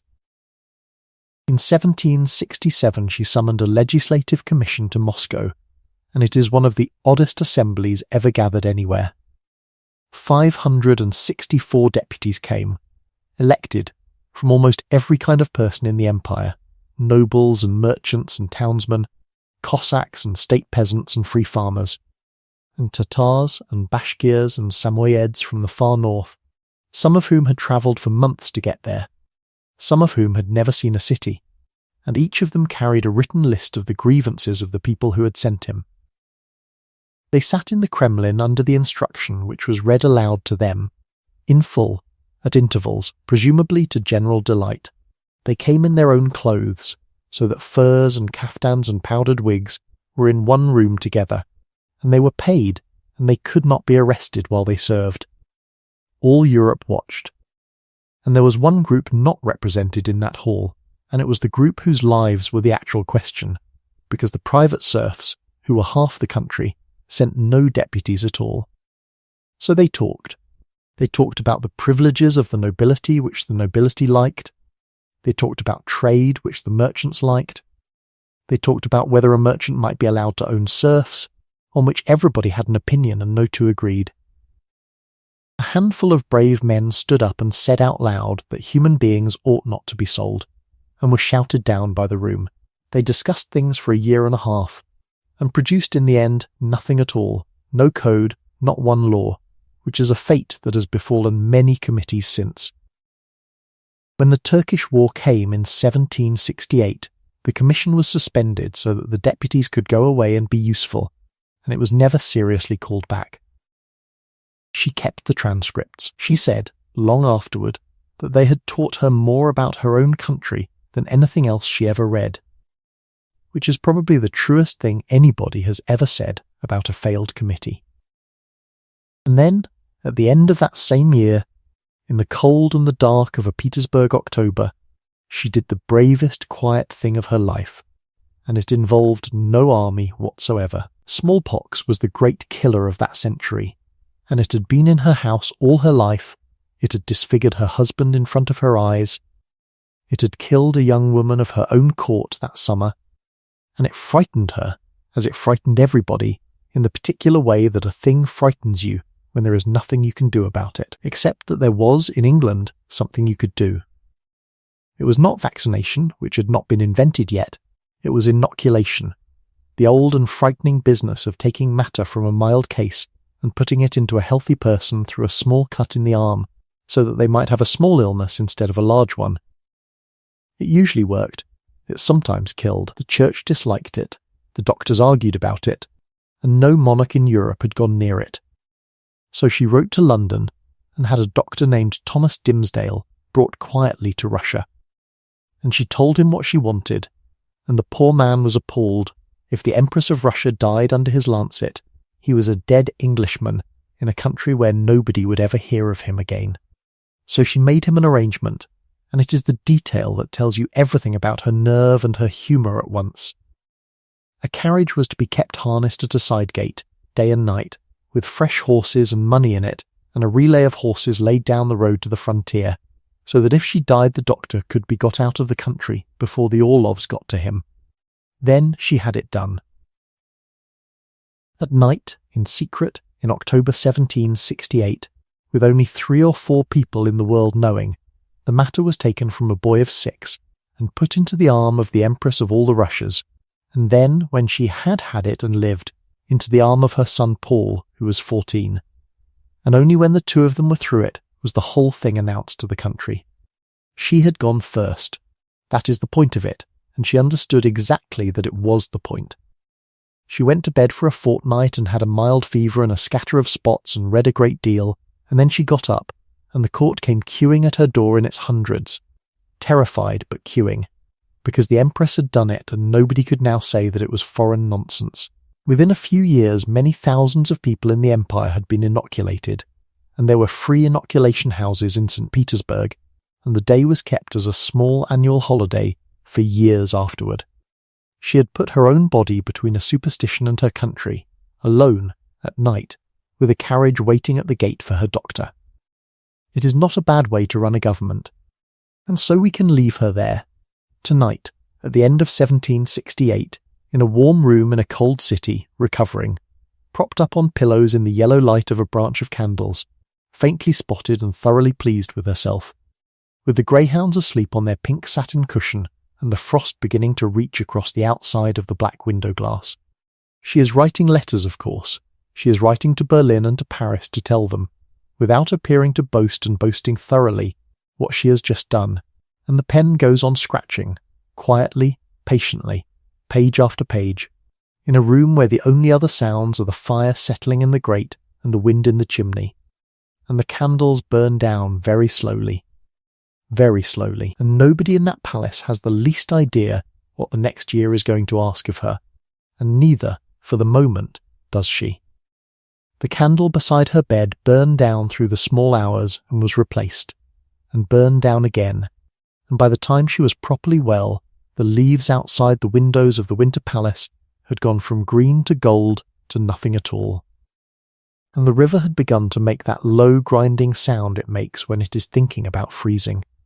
She had come through the inoculation as she came through most things, quietly and with paperwork, and she went back to her papers the way other people go back to a warm room. She had wanted, she said often in those years, a reign of laws. She had wanted commissions and codes and schools and drains and provinces neatly drawn, and a countryside that could be governed by reason from a desk at 6 a.m. What she got instead, beginning that same autumn, was 6 years of war, and a plague, and a partition, and a man on a river far away who told everyone he was her dead husband, and enough of them believed him that it took an army to say otherwise. History has a way of handing you the opposite of your request, very politely, and then waiting to see what you will do with it. In the autumn of 1768, the Ottoman Empire declared war on Russia. The reason, if you want a reason, was a border raid. Some Cossacks in Russian service chased some Polish rebels across a line on a map into a small Ottoman town called Balta, and burned rather more of it than was strictly necessary, and the Sultan in Constantinople, who had been looking for a reason for some time, found this one entirely satisfactory. The Russian ambassador was summoned, and then was not allowed to leave, and was put instead into the Seven Towers, which was the traditional Ottoman way of declaring war, and had the advantage of requiring no ink. Word came north up through the couriers, through Kiev and Smolensk, and reached her in a room with a stove in it, and she read it, and she understood at once that the quiet reign was over and would not be coming back. She was 39. She had been on the throne for 6 years. She had never in her life commanded anything larger than a household, and she had married into a family whose most recent military adventure had been her husband's plan to conquer a slice of Denmark on behalf of a duchy nobody could find on a map. And yet, from that winter onward, she ran a war the way she ran everything, from a desk with lists, by asking people who knew more than she did, and then by deciding. This is worth sitting with for a moment, because it is the thing about her that is easiest to miss. She was not a soldier. She never saw a battlefield. She could not have loaded a musket to save her life. What she could do was choose men and then leave them alone, which sounds simple and is in fact the rarest administrative talent there is. She chose Pyotr Rumyantsev, a hard, unfashionable, unsmiling general who had been out of favour and had a habit of winning, and she wrote to him and told him, in effect, to stop counting the enemy, because counting them had never yet made them fewer. And then she did the thing that nobody expected, the thing that half the Admiralty in St. Petersburg thought was either a joke or a fever. She decided to send the Baltic fleet to the Mediterranean. Look at a map of Europe on a winter evening, when you have nothing better to do, and follow the finger of water that leads out of St. Petersburg, the Gulf of Finland, the Baltic, the narrow straits by Denmark, the North Sea, the whole grey shoulder of the Atlantic past Britain and Portugal, the Strait of Gibraltar, and then the long blue length of the Mediterranean, and then the Aegean, and then, at last, the Turkish coast. It is something like 6,000 miles of open water. No Russian fleet had ever gone that way. No Russian fleet had ever gone much of anywhere. If we are being honest, Peter the Great had built one, and his successors had let it moulder at its moorings until half the hulls were soft and the ropes came apart in the hand. The proposal was to take that fleet, that soft, half-rotten, barely crewed fleet, and sail it around the entire continent of Europe, and attack the Ottoman Empire from behind. The officers who heard the plan responded with the polite silence that professionals reserve for amateurs. She sent it anyway. It took most of a year, and it went about as well as you would expect for most of that year. Ships leaked. Ships turned back. Men died of scurvy and of the ordinary cold. They had to beg the British for dockyard space at Portsmouth and Gibraltar. and the British, who liked anything that inconvenienced the French, obliged. The squadrons crawled south by ones and twos, and by the spring of 1770 there were rather fewer of them than had set out, and they gathered in the Aegean among the islands under the command of Alexei Orlov, who was a soldier and not a sailor, and who freely admitted he was frequently seasick, and under the practical command of a Scotsman named Samuel Greig, who was a sailor to the bone and had come into Russian service the way half the good technicians of that century came into Russian service, which is to say because she asked and she paid. And on the night of the 26th of June, 1770, in the narrow bay of Chesme on the Turkish coast, they found the Ottoman fleet at anchor. The Turkish ships were crowded in close moored bow to stern in the shallow water, more of them than the Russians had, which was normally an advantage, and that night was the opposite of one. Greig sent in fire ships. A fire ship is exactly what the word says, an old hull filled with tar and powder and set alight and steered into a crowd of other ships by men who are expected to leave at the last moment, and who sometimes do. The first ones failed. One of them ran aground, one caught the wrong ship, and then one drifted in against a Turkish man of war, and the flames went up the rigging. And the rigging carried them to the next ship, and the next, and the Bay of Chesme became something no one who was there ever quite finished describing. The fleet burned at anchor. It burned all night. The sailors said afterward that the light was strong enough to read a letter out on the open water, a mile off, that the water itself looked like copper, that the noise, when the magazines went, was not like thunder, but like the ground being dropped. By morning, the Ottoman navy in the Aegean had essentially ceased to exist. It is one of the most complete naval victories in the history of the world, and it was won by a fleet that had sailed 6,000 miles to get there, most of it against the advice of everyone qualified to give advice. When the news reached St. Petersburg, she had it announced with cannon, and she had a column raised at Tsarskoye Selo, and she had a whole hall built with pictures of it, and, because she was who she was, she also arranged for a painter to be shown a real ship being blown up on purpose in a harbour, so that he could get the smoke right. That summer, in the south, Rumyantsev did the same thing on land, twice, and the second time was at a river called Kagul in July, where he attacked an Ottoman army perhaps 5 times the size of his own, and broke it, and then chased it, and the Turkish camp was left standing, with the fires still going and the tents still up. She had, in the space of a month, discovered something about herself that she had not known when she was a lonely young woman reading Tacitus in a draughty room, that she was lucky in war, and that she liked it. And then, because life does not arrange itself into acts, the plague came. It came the way plague always came, up the trade roads from the south, out of the same war that was going so well, carried in bales of wool and in the clothes of men coming home. It reached Moscow in the winter of 1770 and settled in properly through the summer of 1771. Moscow then was not the capital, and had not been for 60 years. It was the old city, wooden and enormous and half-rural, a place of monasteries and cattle in the lanes and great families in decaying palaces, and it was, in the way of old cities, extremely good at catching things. The doctors were ignored, then blamed. The rich left first, as the rich do. The factories emptied. The dead were collected by convicts in long leather coats and hoods, with hooks, because nobody would touch a body with their hands, and they were taken out in carts through streets where the fires of burning clothes made the fog smell of wet wool and lime. At the worst of it, something like 1,000 people were dying every day in a city that had perhaps 300,000 left in it. And in September of that year, the thing that always happens when a city is frightened and nobody in authority can be seen, happened. There was an icon at the Barbarian Gate, an old dark image of the Mother of God, and word went round that it could cure the plague, and people came in their hundreds to kiss it, one after another, which is to say that they queued patiently for hours in order to pass a single infected surface from mouth to mouth.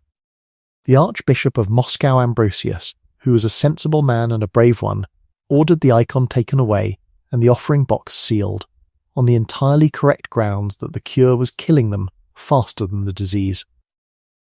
The mob came for him that night. They found him in the Donskoy monastery, where he had gone to hide, and they took him out onto the steps, and they killed him there, in front of the church, for the crime of understanding how contagion works. The riot ran for 3 days. And here is where Grigory Orlov walks into the story properly for the last time and does the only unambiguously fine thing of his life. He was her partner then, and had been for years, and everyone at court had long since decided what he was. Brave, enormous, cheerful, generous, not clever, and quite content not to be. He volunteered to go to Moscow. Nobody made him. He went into the plague city with the guards and a handful of doctors, and he stayed, and he did the work. He opened hospitals and paid the doctors properly and made sure the money reached them.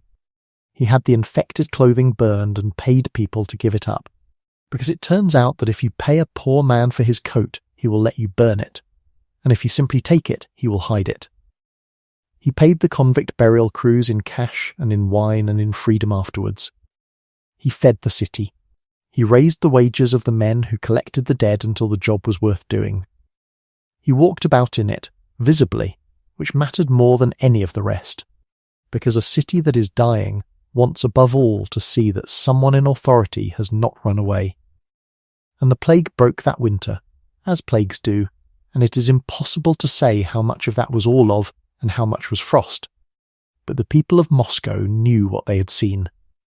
She had a triumphal arch built for him at Tsarskoye Selo, with an inscription saying that Moscow had been delivered from disaster by him. It stands there still, in the cold green gardens among the trees, and every so often a tourist walks past it and does not read it, which is the fate of most inscriptions. The following year, 1772, they took the first slice out of Poland. It is important to say plainly, because it is the coldest thing in this whole long story and it deserves no decoration, that Poland had done nothing. The Polish-Lithuanian Commonwealth in those years was a large, old, disorganized country with a parliament that could be paralysed by the objection of any single member, which is a system that sounds delightful in theory and produces, in practice, a state that cannot raise an army. It had a king, whom Catherine had made king 8 years before with Russian money and Russian bayonets, and whom she had known when she was a lonely young Grand Duchess, and he was a gentle young Polish nobleman who genuinely loved her. His name was Stanislaw Poniatowski. He was, by every account, kind, cultured, indecisive, and hopelessly out of his depth, and he owed his crown entirely to a woman who was about to take his country apart. The idea was Frederick of Prussia's, and it was, in its way, brilliant, in the manner of a man who has calculated exactly how much theft the neighbours will tolerate. Russia had been winning too well against the Turks. Austria did not like it and was making noises about a war. A war with Austria would be expensive and long and would ruin the southern gains. Frederick's suggestion was that instead of fighting each other, the three of them should each take a piece of Poland and go home satisfied. It was cheaper than a war. That is the entire moral reasoning available. Everybody got something, and the only party that lost was the one that had not been invited to the meeting. So in 1772 Russia, Prussia and Austria each cut a slice, and Poland lost about a third of its land and a third of its people. And then, in a detail that is somehow worse than the theft itself, the Polish parliament was made to meet, under the guns, and ratify it. And Poniatowski signed. He signed away a third of his kingdom, because he had no army, and no money, and no allies, and because the alternative was to lose all of it that year, instead of over the next 23. And the woman who had once ridden with him in the summer nights outside St. Petersburg, who had borne his daughter, who had put the crown on his head, read the report in a warm room and moved on to the next paper. She was not cruel about it. That is somehow the point. There was no relish in it at all. There was arithmetic. And the arithmetic said that the pieces were cheap, so she took them. Then, in the summer of 1774, the Turkish war ended, and it ended better than any war Russia had ever fought. The Ottoman Empire had been beaten on land and burned at sea, and had run out of money and men, and at a village called Kuchak-Kenarka in Bulgaria on the 21st of July, 1774, in a tent with a folding table and camp chairs and the smell of hot canvas, they signed. Russia got the Black Sea. That is what it comes to. Ports on the northern shore, the right of merchant ships to pass out through the straits at Constantinople and into the Mediterranean, a foothold at the mouths of the great rivers, and, most consequentially of all, the Crimean Khanate, that old, tough, difficult Tatar state that had raided Russian villages for slaves for 300 years, was declared independent of the Sultan. Independent, everyone at the table knew what that word meant. It meant that a small state had just been cut loose from a large protector and set adrift within reach of a larger one, and that the drifting would not take long. There was a further clause, vague and glorious and endlessly useful, about Russia's interest in the welfare of the Sultan's Orthodox subjects, which would be quoted and stretched and leaned upon by Russian diplomats for the next century and a half, and which, if you traced it forward far enough, would eventually help start a rather larger war in a rather worse century. Treaties are like that. They are written in tents in an afternoon, and they go on happening for 200 years. It was the greatest treaty Russia had ever signed. And she was, at the moment the courier reached her with it, in a state that anyone who has ever received wonderful news at a terrible time will recognize perfectly, because at the very moment her southern dream came true, her country was on fire behind her. But before the fire, one more arrival, because he arrives in the same season and he changes everything. In February of 1774, a man came back from the army to St. Petersburg. He was 34. He was enormous, well over 6 feet, broad, with a great head of hair and a voice that filled rooms. He had lost the use of one eye years before, in some accident nobody could agree about, and he was vain about it and hid it, and was believed to have hidden from the world for a year and a half because of it. He was brilliant and lazy in alternating fits. He could read 4 languages and lie in bed for a week in a dressing gown eating radishes. He could quote scripture at length, and had once seriously considered becoming a monk. He wept easily. He sulked magnificently. He had ideas the size of continents, and a childish need to be told he was loved.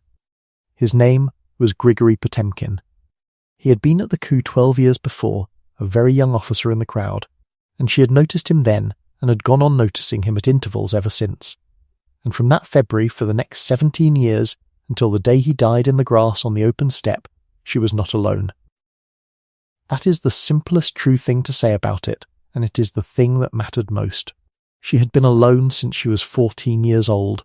She had been alone in a court that watched her, alone in a marriage that was an insult, alone on a throne she had taken with her own hands and could not share.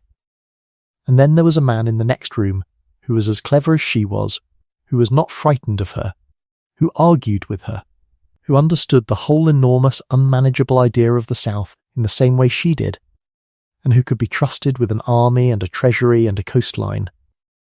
She wrote to him constantly, at all hours, sometimes several times before breakfast, the little notes going along the passage by hand.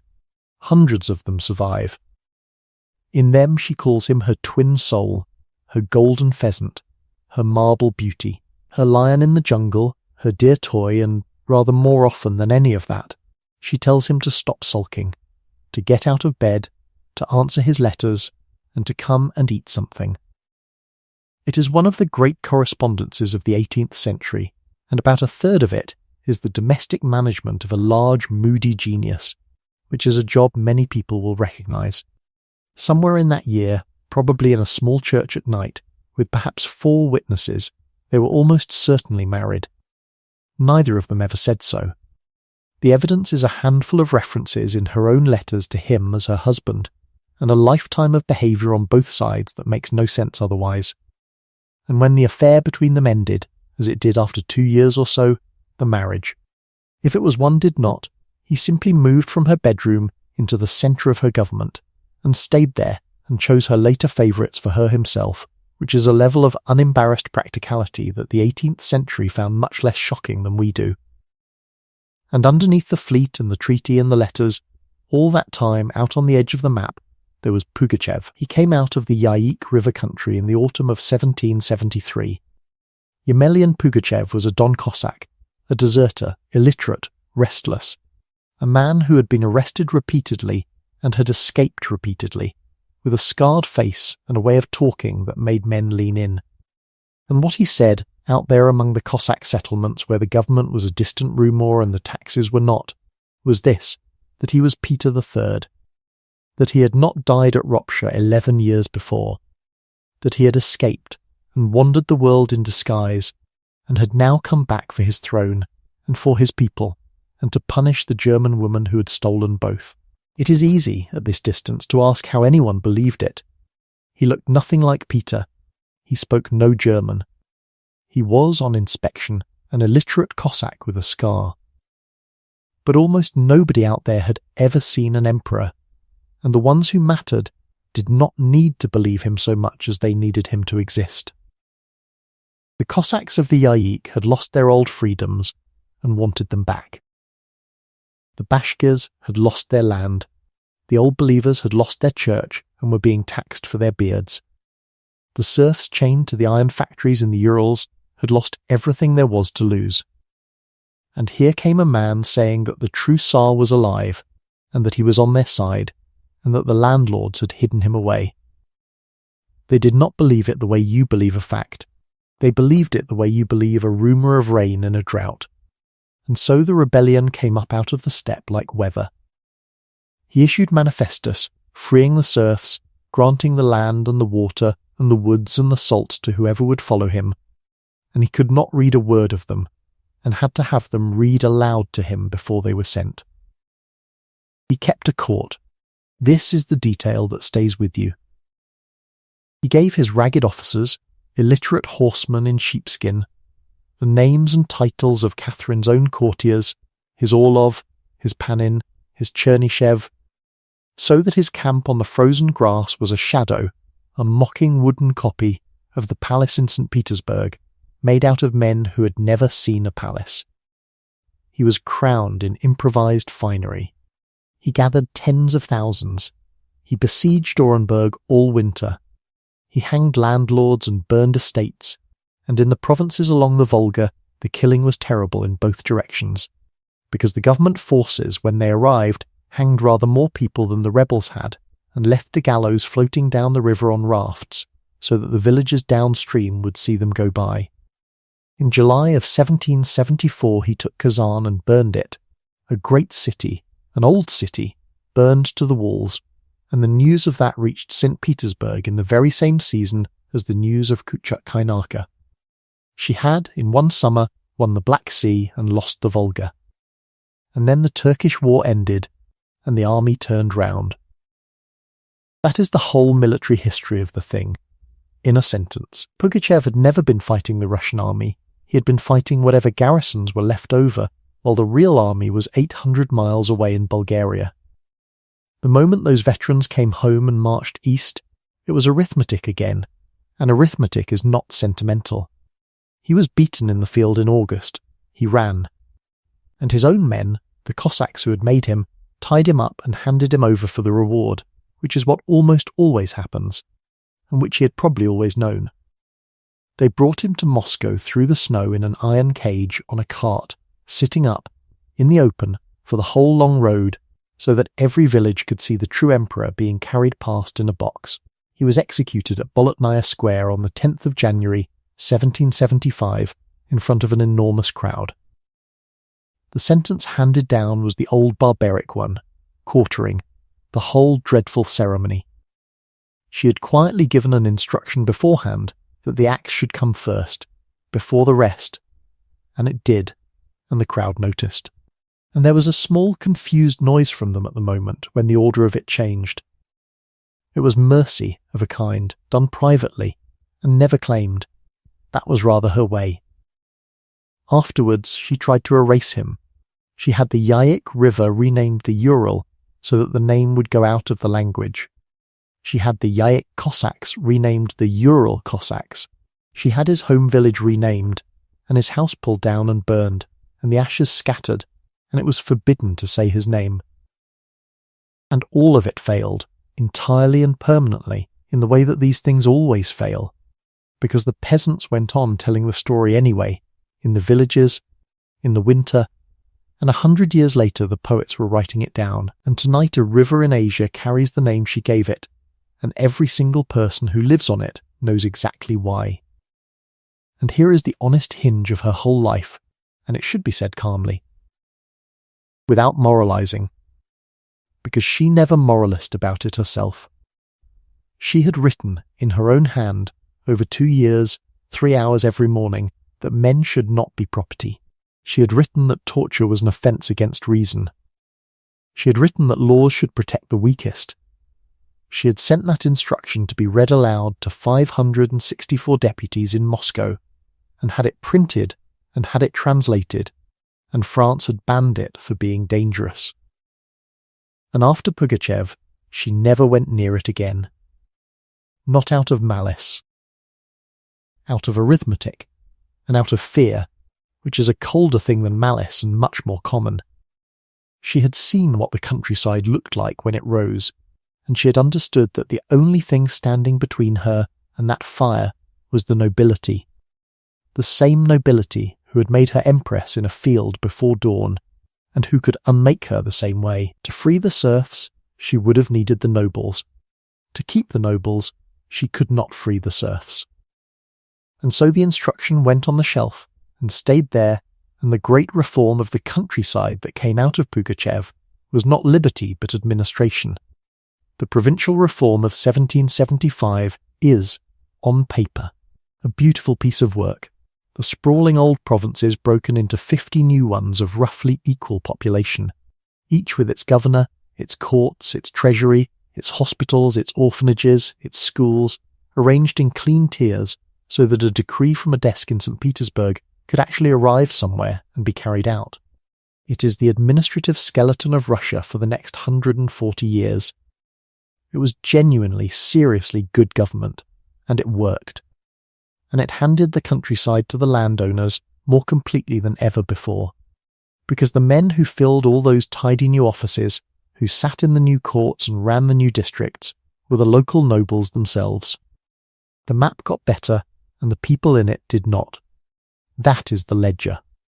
She was the most enlightened monarch in Europe, and she owned, in effect, 20 million human beings, and after 1775 she stopped pretending, even to herself, that she was going to do anything about it. She did not lie about it. She simply looked away, for 21 more years, and got on with the parts she could do. It is not a defence, it is only what happened. And so the winter came down again, and the year turned, and in a warm room in St. Petersburg, with the stove ticking and the frost standing in ferns on the window glass, men bent over an enormous sheet of paper and drew the new provinces. The lines went out slowly across the paper, one after another, dividing the great flat country into shapes that could be governed. This river to that ridge, this town the seat of that district, here a court, here a granary, here a school that would be built in 9 years and would be short of teachers for 30. She looked in on them in the evenings sometimes, with a candle, and moved a line, and went away. There was no sound in the room but the scratch of the pens, and the small collapse of a log in the stove, and outside, very far below, the runners of a sleigh going away down the frozen street. The war was over, the rebel was gone, the plague had burned itself out, the river had a new name that nobody used, and the country lay under the snow in the dark, very slowly settling, the way a house settles, the way a body settles when it is finally, at long last, going to sleep. The pen went on a little longer in the warm room, and then it stopped, and the new map of the provinces lay drying on the table with its fresh lines still shining wetly in the lamplight, and somebody came in very quietly and mended the fire and went out again without being noticed. That was 1775, and the country was settling the way a house settles after a long cold night, and for a few years afterwards there was something in her life that came surprisingly close to peace. She was 46 years old. She had been on the throne for 13 years. She had outlived a husband, outlasted a rebellion, outwaited a plague, and outfought a war, and she had learned the one lesson that no philosopher had ever managed to write down for her, which is that empires are not governed in great gestures at all, but in mornings, one ordinary morning laid gently on top of another, and that the whole secret of it is simply to keep getting up. And she did keep getting up. 6 o'clock, sometimes 5, the fire lit with her own hands, because she did not care to wake a servant for something a grown woman could manage with a bundle of kindling and a little patience, the coffee, which was strong enough to be a matter of comment in foreign embassies, and the leftovers of which were handed on to her footman, and which allegedly kept that unfortunate man awake for the better part of a week. Though the story may have improved somewhat in the telling, as stories about coffee tend to. Then the papers until noon, and the pen and the sand shaken over the wet ink, and the small dry sound of one sheet being laid on another. Greyhounds asleep on a pink satin cushion at the foot of her bed, in the untroubled manner of dogs who have never once wondered where the money comes from. Snuff taken with the left hand, always the left, so that the right stayed clean for kissing. And Russian spoken fluently, at speed all day long, in a German accent she never lost and never troubled to hide, because by now the accent had been in the room for more than 30 years, and had, in its own quiet way, become Russian too. Into those settled years came the children. Her grandson Alexander was born in 1777, and her grandson Constantine was born in 1779, and Catherine took them both. She did not take them cruelly. She took them the way weather takes a field, as a thing simply happening, as the obvious arrangement, as what any sensible woman in her position would naturally do. She had the nurseries built near her own rooms. She designed their clothes herself, loose little suits that fastened in one movement, so that no child of hers would be laced and pinned and made miserable in the name of fashion. She specified the temperature of the rooms which she kept cool, and the hardness of the beds which she kept firm, and the washing, which she insisted be cold. And she wrote the whole regime out in her own hand, with the calm thoroughness of a woman who had read every educational theorist in Europe, and intended to test all of them at once on 2 small boys.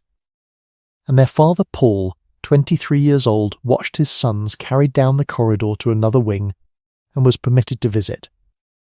It had happened to him, within an hour of his own birth, on a September night in 1754, the Empress Elizabeth had gathered him up in a blanket and carried him out of the room and away, and left his mother lying alone on a mattress in a draught, forgotten, for hours.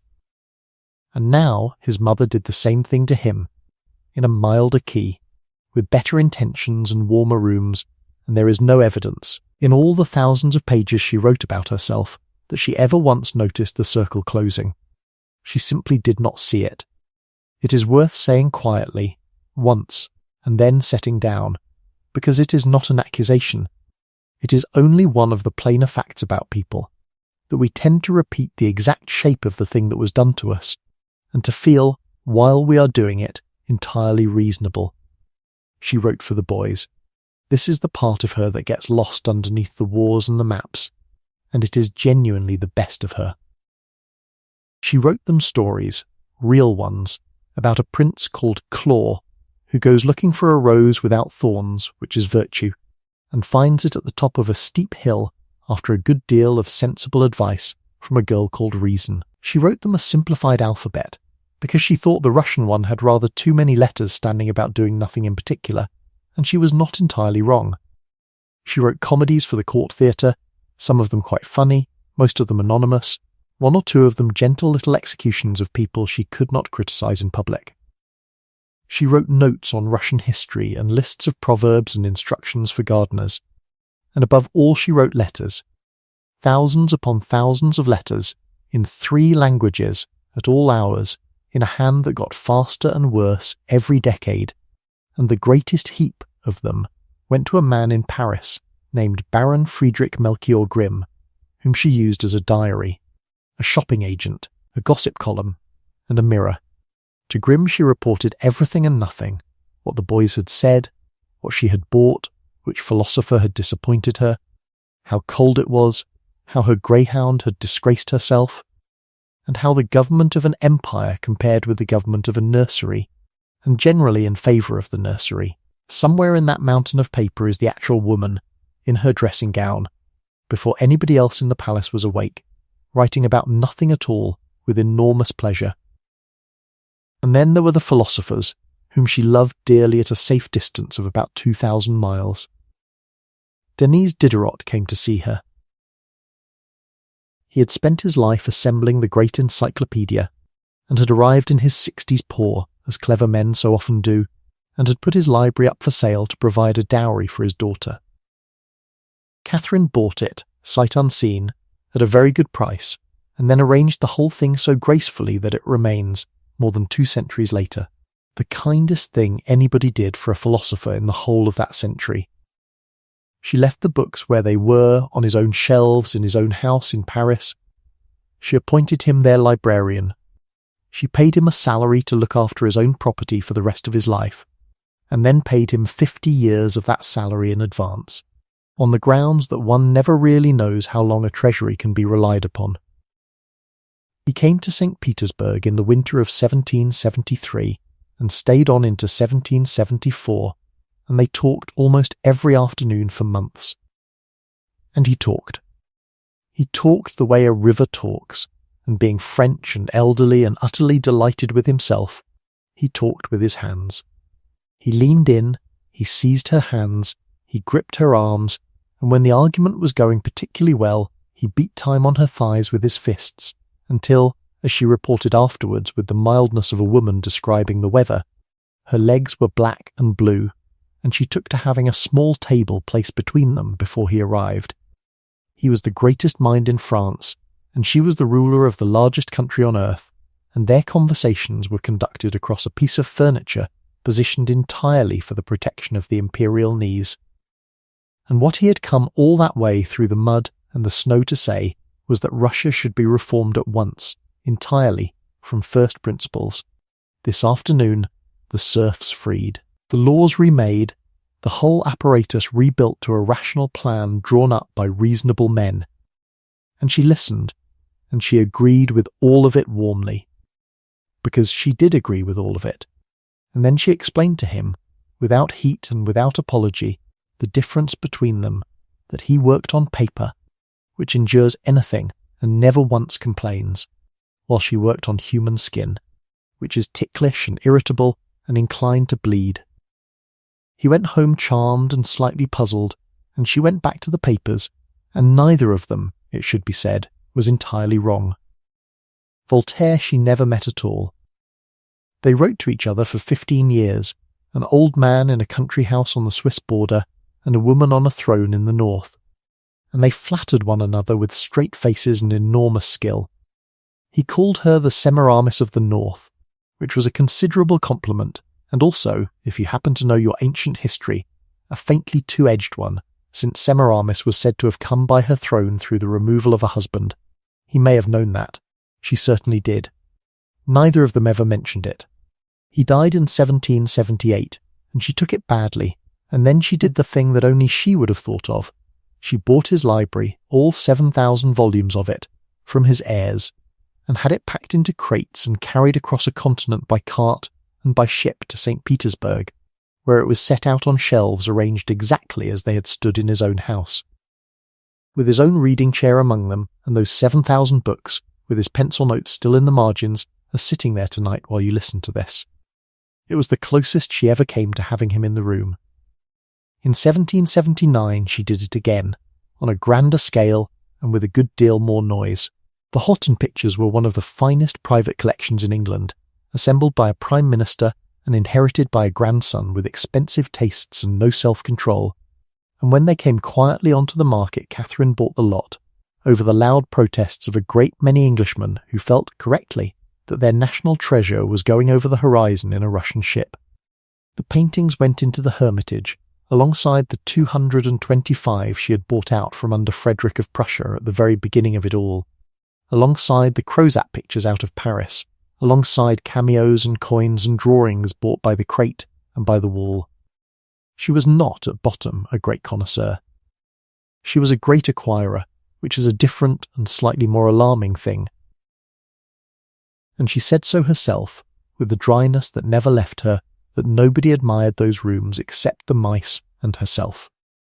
There is a real picture in that, and it is worth holding for a moment before we move on. An empress walking alone at night through gallery after gallery of the finest painting in Europe, with one candle and the mice for company, and nobody in the world to show it to. And then, in 1782, she gave Russia the strangest and most permanent thing she ever gave it. The French sculptor Etienne Falconet had come north on Diderot's recommendation, promising a statue of Peter the Great in 8 years, and had taken 12 in the customary manner of sculptors. He wanted his horse on a rock. Not a plinth. A rock. A single natural stone. A wave of granite for the horse to leap from. And out in a bog beyond the capital a peasant remembered such a stone, split by lightning long ago and sunk in the mud for centuries, and it weighed something like 1,500 tons. They came for it in winter, because the ground had to be frozen hard to bear the weight of it. They dug it out and laid a road for it, and set it on a cradle running on bronze balls in bronze grooves, and hundreds of men turned capstans by hand, in the dark and the cold, all winter long, and the stone moved perhaps the length of a village street on a very good day. There were drummers to keep the rhythm, and a forge burning on top of the stone as it went, with smiths working on it in motion, so that the whole thing crawled across the frozen marsh at night like a small burning town on the move. It took months to bring it 4 miles, then a barge, and the river, and the square, and when the wraps came off in 1782, there was Peter the Great in the saddle, with his hand out over the water, and his horse rearing on a snake, and on the flank of the great stone there was an inscription, and the inscription was 6 words. In Latin on one side, and in Russian on the other, it said that Catherine II gave this to Peter I. That was all. No titles, no genealogy, no explanation, and no defence. A German girl born in a cold garrison house at Stettin, with not one drop of Russian blood in her, and no legal claim to anything at all, put her name and his name on a single stone in the middle of his city, and left the two of them standing there together forever, and dared anybody to argue. It is perhaps the most audacious sentence of the whole century, and she got away with it, and it is still out there tonight, wet with river mist, under the lamps. The year after, in 1783, she made her old friend Yekaterina Dashkova the director of the Academy of Sciences.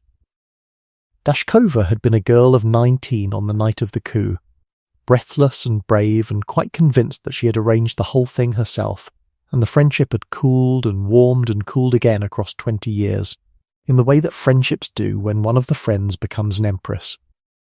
And now Catherine handed her the academy, and Dashkova, who was small and sharp and afraid of nobody living, took it and ran it and put its accounts in order, and founded a second academy for the Russian language, and set it to work on the first great dictionary. She was the first woman anywhere in the world to head a national academy. It was not a gesture, and it was not decoration. The woman was simply the best available person for the work, and Catherine, who had noticed early that half the human race was being kept out of the room for reasons nobody could ever quite articulate, opened the door and thought no more about it. It went with the school for girls she had founded at Smolny nearly 20 years before, and with a habit of mind that ran quietly underneath everything she did, and it is one of the parts of her that has aged best. But the great business of those years, the thing she cared about most and worked at hardest, was the South. There was a country down there that did not exist yet, and Grigory Potemkin was its viceroy. He had come back to her out of the army in 1774, an enormous one-eyed man in his middle 30s, brilliant and slovenly and tender and impossible, and after the first storm of it, when they had loved each other loudly and quarrelled loudly and worn each other out. The thing they settled into was rarer and stronger than the beginning. They became, in effect, 2 halves of one government. He went south and she stayed north, and they wrote to each other for 17 years, hundreds and hundreds of letters, sometimes 3 of them in a day, and in those letters she called him her twin soul and her golden pheasant and her marble beauty, and told him rather more often to stop sulking and answer the question. He built. That is the plain word for what he did.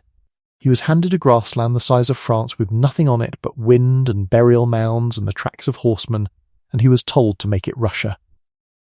In 1783, the Crimea, which had been cut loose from the Sultan by her treaty 9 years earlier and had been quietly coming apart ever since, was annexed without a battle.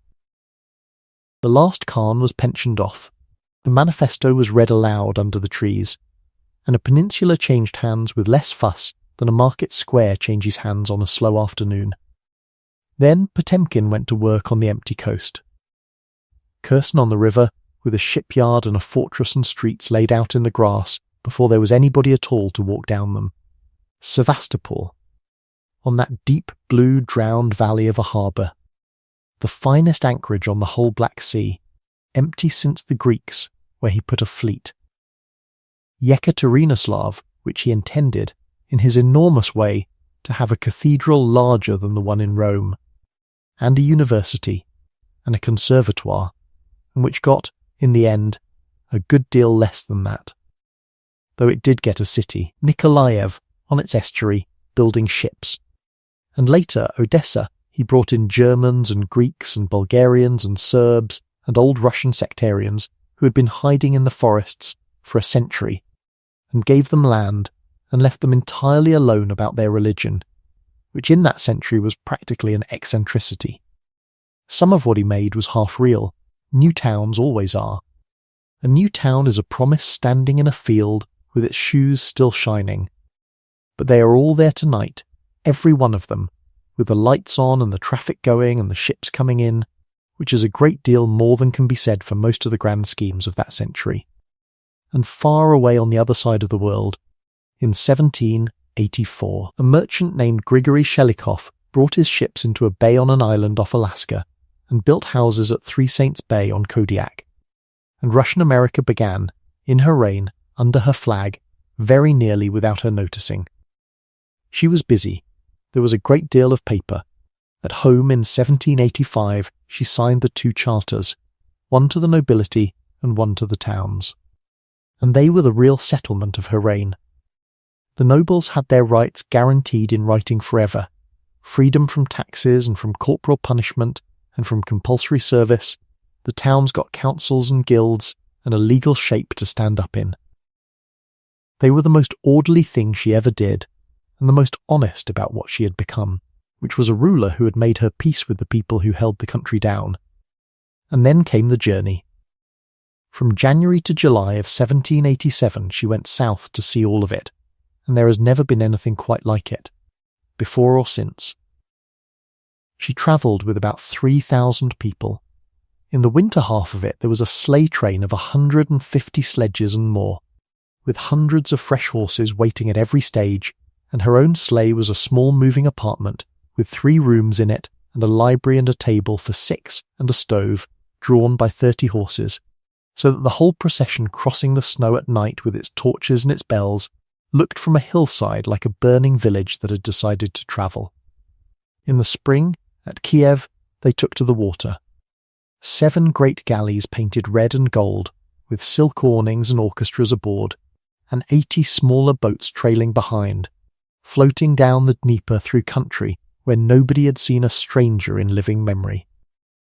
The Emperor Joseph II of Austria came along incognito, under a false name that absolutely everybody knew, complaining beautifully in his letters about the dust and the food and the flattery and the hours, in the manner of a man having a far better time than he was prepared to admit to anyone. 6 months. 2,000 miles. And at Sevastopol they walked her out onto a balcony above the harbour, and the curtains were drawn back, and there in the water below, where 4 years earlier there had been nothing whatsoever but rock and gulls and salt wind, lay a battle fleet at anchor in line, and it fired a salute across the bay. And the Austrian Emperor, who was not a man easily impressed by anything Russian, went rather quiet. Now the painted villages. You have heard of them. Everybody has heard of them. The phrase has outlived every single person in this story, and it is used tonight all over the world by people who could not tell you which century any of this happened in. The tale is that Potemkin, having built nothing at all, put up screens of painted board along the riverbanks, false fronts of pretty cottages, and peopled them with happy peasants driven along the shore at night to be used again the next morning, and floated his Empress gently past this cardboard paradise. It is a wonderful story.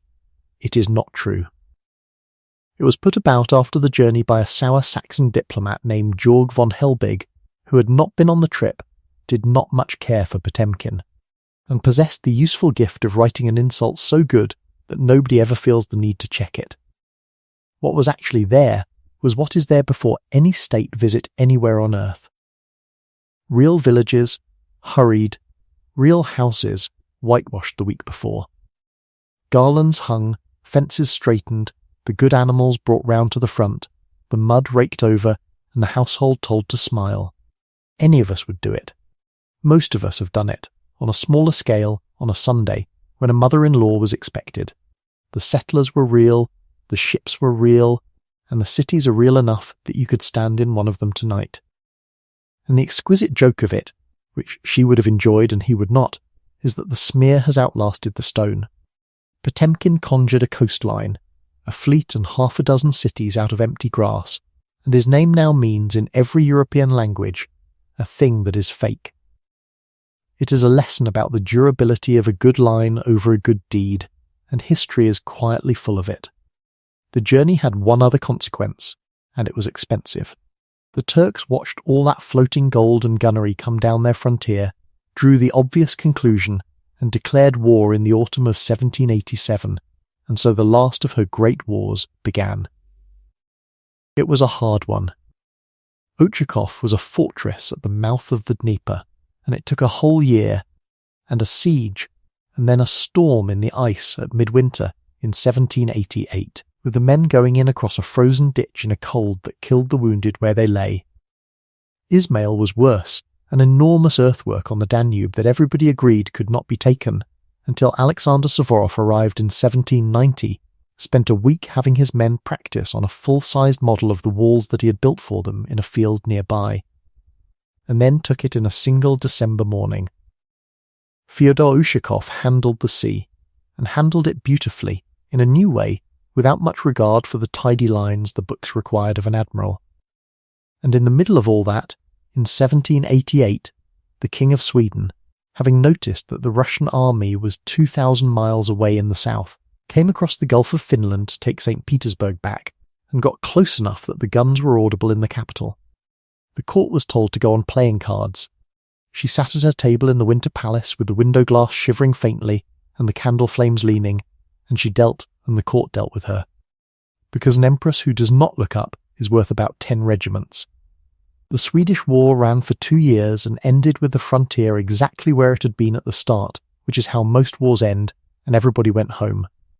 The Turkish war ground on toward its treaty. And then it was the autumn of 1791, and out on the step there was a carriage. Potemkin was 52 years old. He was worn out. He had spent 17 years building a country out of grass and fighting a war along its edge, and he had done it in a style that would have exhausted 3 ordinary men, and now he was ill with a fever that would not lift, in a country of no doctors and very little shade. He would not stay in his bed at Jassy. He would not take what the physicians brought him. He ate whatever he wanted, which was a great deal, and there is a story that his last real meal was an entire goose, and the story may well be true, because it was exactly like him. He decided that he had to get out into the open, into the air, back down the road toward Nikolaev, toward his own cities, and they put him in the carriage and drove, and a few miles out, on the 5th of October, he had it stopped. They carried him out of the carriage and laid him down on the grass at the side of the road, on his own cloak, with the enormous sky over him and the steppe running away flat in every direction to the edge of the world, and nothing at all in sight, no house, no tree, no city, none of the cities he had built, only the grass he had found there in the first place. A Cossack knelt down beside him and held up a candle. And that is where he died, on the ground, in the open air, in the middle of the empty country he had spent his whole life filling. Somebody put coins on his eyes because there was nothing else to be done, and the candle went on burning in the wind.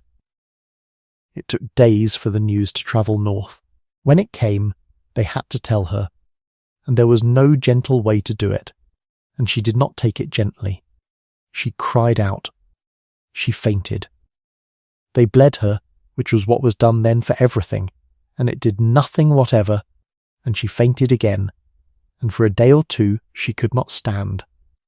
And then she wept, and went on weeping, on and off, for weeks, in front of a court that had never once seen her cry. She could not work. The papers piled up on the table, which had not happened in 30 years.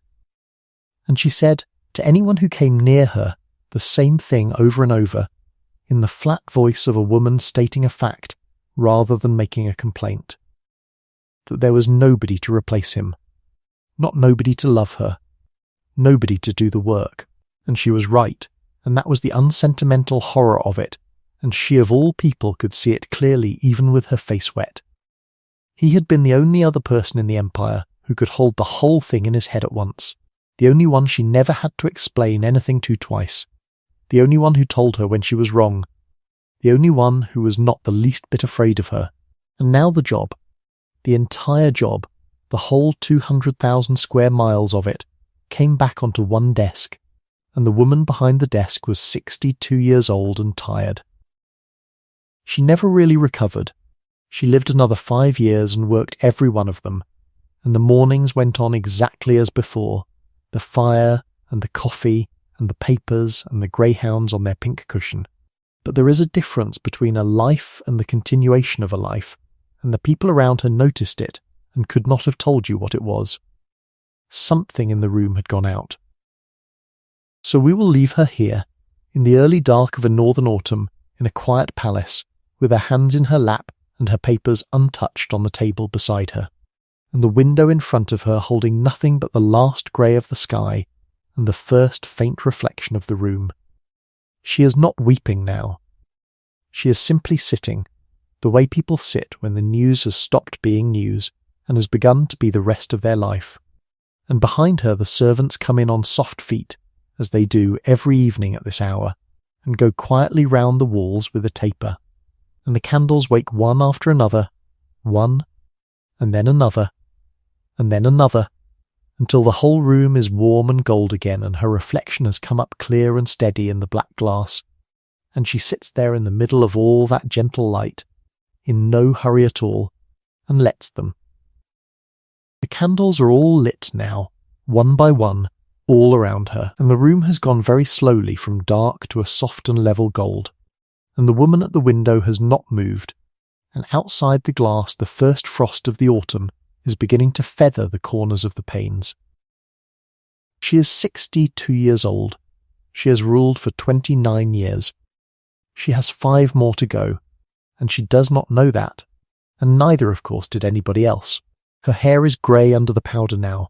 She is heavy, and she knows it, and her legs ache on the stairs, so that in the last years they built her gentle sloping ramps at Sascasello instead of steps, which is a small kindness that a country pays to a person who has become a habit. She still rises at 6. She still lights her own fire. The coffee is still strong enough to be a matter of public comment.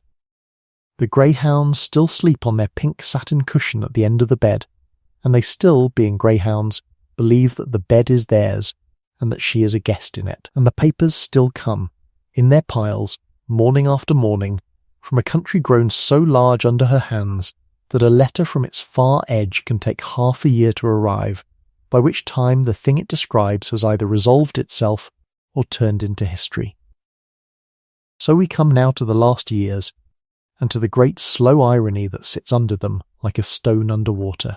For 30 years this woman had written to philosophers.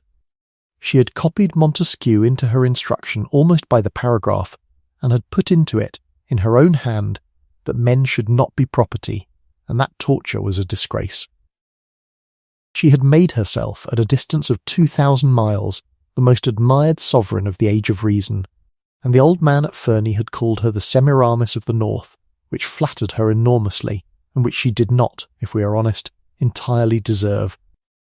And then, in the last decade of her life, the ideas she had been writing to for 30 years came down off the page and walked out into the street, and she did not care for them at all in that condition.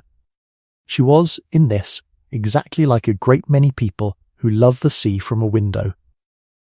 1789 reached her slowly, as everything did, in dispatches. A crowd in Paris had taken an old fortress with almost nobody in it. She read about it, at first, with the mild interest of a woman reading about weather in a country she used to visit. Then, with less interest. Then, with a cold and rising attention, the way you notice a sound in a house at night that you had decided, for a while, was nothing. The reports came up through Warsaw and Vienna, month after month, and she read them at her desk in the mornings with her coffee going cold, and the news kept arriving, and the news did not improve. In January of 1793 they told her that the French had cut off the head of their king. Louis XVI, an unremarkable and well-meaning man, who had wanted on the whole to be left alone with his locks and his hunting, had been taken to a scaffold by his own subjects and killed there in the cold, in front of a crowd, in the middle of the morning. Catherine took to her bed. She was genuinely ill for days, and it was not politics. A monarch had been executed by a people, and she knew, better than anyone in Europe knew, on exactly what thin ice a crown stands, because she had walked onto hers over the body of a husband. She put the whole court into mourning for a foreign king she had never met. She threw the French envoy out of Russia. She banned French newspapers, forbade anything that looked Republican, and had the young Russians studying in Paris called home like children in from a field at dusk. And then, quietly, she went into her drawing-room, where for years there had stood a bust of Voltaire, and she had it taken away and put in a cupboard. That is the whole story of the Enlightenment in Russia in one small domestic act. 15 years of letters, a bust, a cupboard. She did not smash it. She did not burn it. She simply could not have it looking at her any more, and she was too thrifty and too fond of it to destroy it. So she did what any of us would do with a photograph we cannot look at and cannot throw away, and she put it somewhere it could not see her. And she closed the door, and she went back to work. There is more sorrow in that cupboard than in any speech she ever made. And here we must be honest, calmly and without heat, because the reaction had begun before the Bastille, and it had a name, and the name was Alexander Radishchev. In 1790, a well-born customs official with a private printing press published a small book called A Journey from St. Petersburg to Moscow. It is dressed as a travel diary. A man goes down the great post road between the two capitals, stopping at station after station, and at each stop he simply describes what he sees. And what he sees is serfdom. Families sold apart at auction, children sold like furniture, men worked to their deaths. The whole enormous quiet machinery of the countryside that made her palaces and her armies and her hermitage possible, and that she had, since Pugachev, very carefully not looked at. It sold slowly, almost nobody read it. And then Catherine read it. She read it with a pencil in her hand, the way she read everything, and her marginal notes survive, and they are the most revealing thing she ever wrote. She was not merely angry, she was frightened. And she was frightened in the exact place where the fear had lived since a scarred Cossack on the Yaik had told 100,000 people that he was her dead husband come back to free them. She wrote in the margin that the author was a rebel. Worse than Pugachev, she took the book personally, because every criticism in it could have been lifted straight out of her own instruction, which is precisely why it burned. He was arrested, tried, and sentenced to death. She commuted it to 10 years in Siberia, and one may call that mercy. And it was mercy. And it was also the Empress of reason sending a man to the eastern edge of the world for writing down what she herself had written down 23 years earlier, and then had put on a shelf. 2 years later, in 1792, she took Nikolai Novikov. Novikov was not a rebel at all. He was a publisher, the best Russia had, who printed school books and journals and translations and fed half of educated Russia its reading matter, and who during the famine had organised relief with his own money. He was arrested at night, tried in secret, and sealed into the fortress of Schlisselburg for 15 years. That same damp fortress out on its island where the baby emperor Ivan VI had spent his whole life and lost it. He would come out at the end of her reign, released by the son who hated her, an old man who had lost his press, his fortune, and most of his teeth. And the point is not to indict her, because indictment is a shallow pleasure and this is a story to sleep to. The point is that she was 63 and tired, and she had seen what happened in France, and she had felt Pugachev come up out of the ground once already, and she had decided that she would rather be unjust than be overthrown. Most rulers decide that. She merely did it after having written a book saying she would not. Meanwhile, the war in the south finished itself. In January of 1792, at Jassy, the Second Turkish War was closed with a treaty, and the treaty confirmed in dry clauses what Potemkin had spent his life building and had died on the grass beside a road without seeing signed. The Crimea was Russian. Permanently and by agreement, the whole northern shore of the Black Sea was Russian. The ports were Russian. The fleet had a home. A century of Russian yearning toward warm water ended with ink on a table in a Moldavian town in the middle of winter, and there were no crowds, and she noted it and moved on, because the thing she wanted to look at was not in the south anymore. It was in the west. It was Poland. And here the long, slow, cold thread that began in 1764, when she made a gentle young man she had once loved into a king, comes to its end. Stanislaw Poniatowski had been king of Poland for nearly 30 years by now. He had been put there by Russian money and Russian troops, and everyone including him had understood that he was to be a decoration. He had turned out, awkwardly, to be a patriot. In 1791 the Poles had done the most dangerous thing a weak country can do, which is to become a good one. They wrote themselves a constitution, a real one, the first in Europe, limiting the king, abolishing the veto that had paralysed them for a century, and generally giving every sign of intending to become a functioning modern state on Catherine's western border. She could forgive Poland for being disorderly. Disorder was the whole reason it had survived, because a country nobody can govern is a country nobody needs to conquer. She could not forgive it for becoming orderly. In 1793 came the second partition, and Russia and Prussia between them tore off more than half of what was left, and the Polish Parliament was made to consent to it in a hall surrounded by Russian soldiers, in a silence that lasted, by one account, all night, until silence was taken for agreement. In 1794 the country rose. It rose behind Tadeusz Kosciuszko, a small, serious, dark-eyed engineer who had gone to America and fought there for the colonies, and built the works at West Point, and come home again with the wholly unfashionable belief that a nation belongs to the people who live in it. His army was not an army. It was regular troops and townspeople and, most of all, peasants with scythes beaten straight and lashed upright onto poles, farm tools turned into pikes by a village blacksmith, and with these men he beat regular Russian soldiers in an open field, once, which was more than anyone expected. Catherine sent Suvorov. Suvorov was 64 years old, thin, eccentric, beloved by his men, and had never lost a battle in his life, and never would.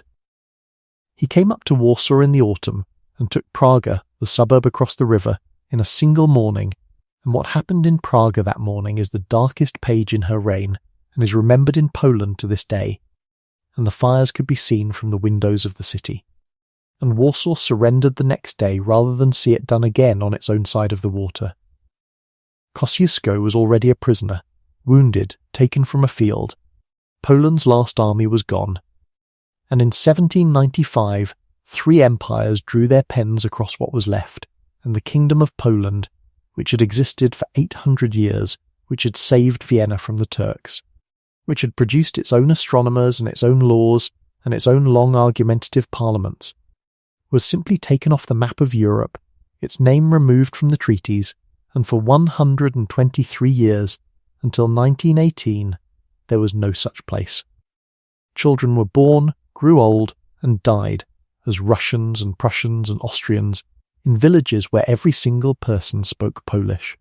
And her old lover, the king she had made, signed his own abdication and was brought to St. Petersburg and lived out his last years there on a Russian pension in a borrowed palace, walking in the gardens of the capital of the woman who had given him a crown and then, over 30 patient years, taken the country out from under it. He was not imprisoned. He was worse than imprisoned.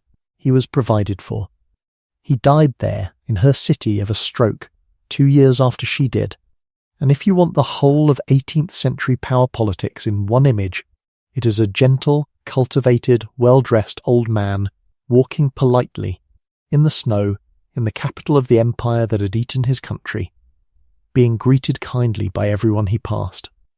She never seems to have thought of it as cruelty. She thought of it as tidiness.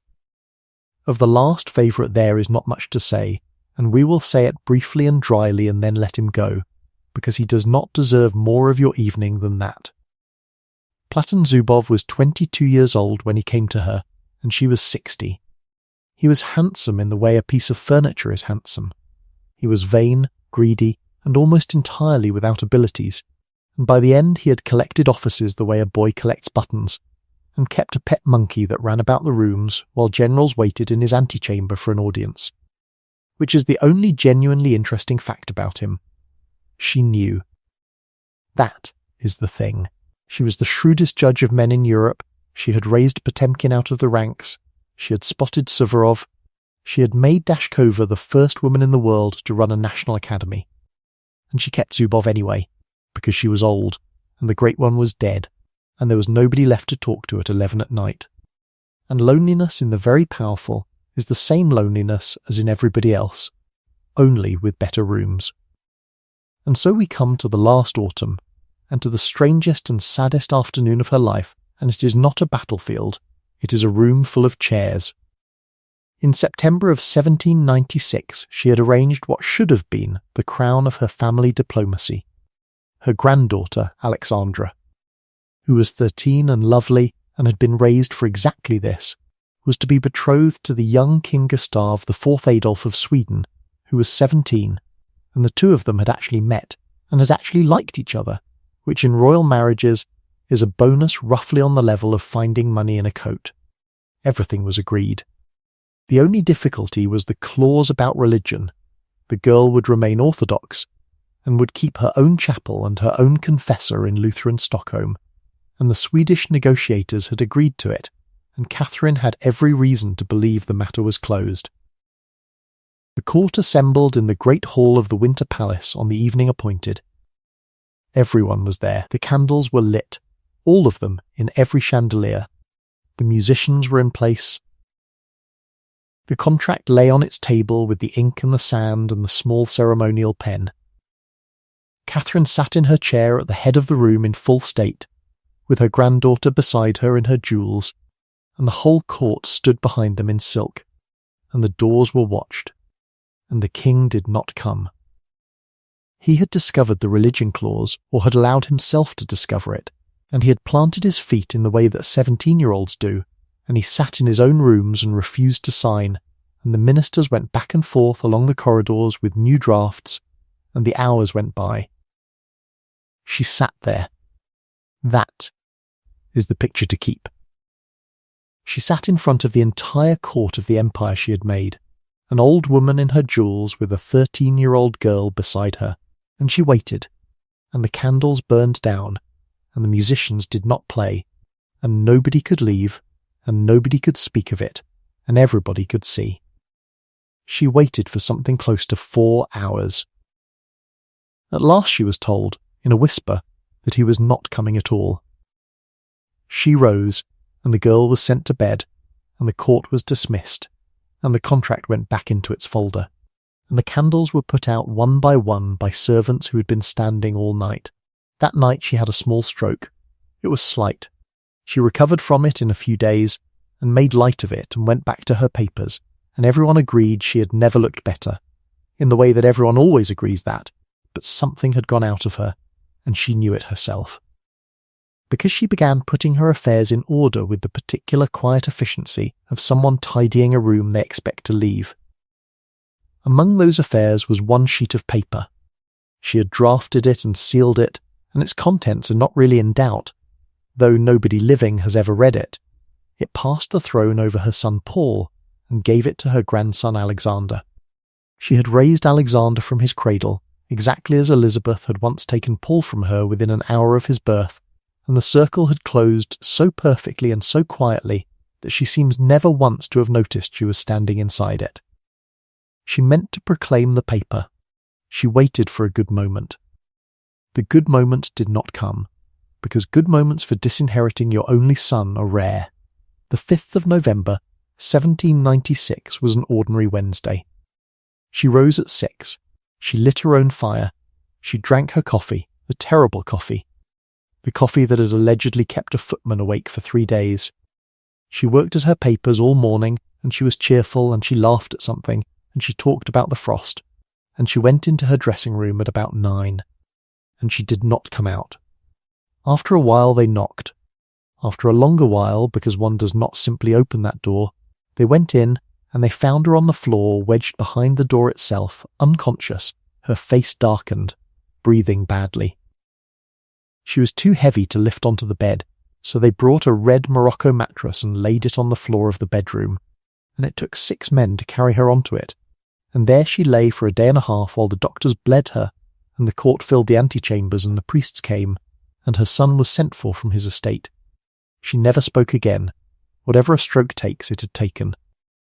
Paul arrived and went straight to her desk. What he found, he took, and one sealed sheet was seen in his hands that evening, and was never seen by anyone again, and there was a fire lit in the room, and he was alone in it, and nobody has ever needed to guess very hard about what happened next. It was, one has to admit, the single most decisive act of his entire life. And on the evening of the 6th of November, 1796, with the candles lit and the room very quiet and her whole court within earshot, Catherine II, born Sophie Friederike Augusti von Anhalt-Zerbst, called Fiction in a cold garrison house in Stettin, 67 years earlier, died on a mattress on the floor of a palace she had built, at the age of 67, after 34 years on a throne she was not born to, had no legal right to, had taken with her own hands on a summer morning, and had held without ever once losing her grip on it, for longer than most of the people in the room had been alive. Then came Paul, and Paul's revenge, which is the strangest and quietest scene in this entire long story, and which we will tell slowly, because it is the last thing that happens, and it deserves to be walked through rather than announced. He had waited 42 years. He had been taken from his mother at birth, raised by a great-aunt, kept from the throne he believed was his by law, kept from all business and all power, given a small court and a large grievance, and he came to it at last with the whole of it stored up. And what he did first was not to strike at her. He went and got his father. On a cold day he had the vaults of the Alexander Nevsky Monastery opened, where Peter III had lain for 34 years, unmourned, uncrowned, buried without honours as a man who had merely been an emperor for 6 months, and had died of a colic that nobody believed in. The coffin was brought up and opened. There was very little inside it, some bones, some dust, the remains of a hat, 1 glove. And Paul had the imperial crown, the crown his father had never once worn in his life, brought and set upon that coffin, and he crowned it, formally with the whole court standing there, and thus Peter III became, 34 years after his death, an anointed emperor, which is a thing to think about. Then the coffin was put on a great sledge and drawn through St. Petersburg in a slow winter procession, through the streets and the snow, and behind it came his wife's coffin, so that the 2 of them, who had been married for 17 years and had barely spoken for most of them, went through the capital side by side at last, and they were laid together in the Peter and Paul Cathedral, in the vault of the Tsars, next to one another, forever, with the same date on both. And at the head of the procession, walking, on foot, in the cold, before the whole city, Paul placed the old men, and made the surviving conspirators of 1762 carry the regalia. The man he chose to carry the crown itself, immediately in front of the coffin, the whole slow way through the streets, was Alexei Orlov, 60 years old now, scar-faced, enormous, retired. The man who had ridden through the northern night to wake her at Peterhof. The man who had been in the room at Ropsha. He carried the crown of the man he had helped to kill, on foot in the snow in front of everybody, for 2 hours, and he was not permitted to stop, and the crowds along the street knew exactly what they were looking at. And there was not a word spoken about it anywhere, because there did not need to be. It is said he wept. It is also said he simply walked, steadily, and gave nothing away, being an Orlov. Either way, the thing was done in complete silence, in public, in the snow, and it is the most eloquent sentence anybody in this story ever uttered without opening their mouth. And now let us stand up out of it, gently, and look at the whole shape of it from a height, the way you look at a country from a hill at evening. First, one small piece of housekeeping, and then we will never mention it again. There is a story about this woman and a horse. You have heard it. It is not true, and it has never been true.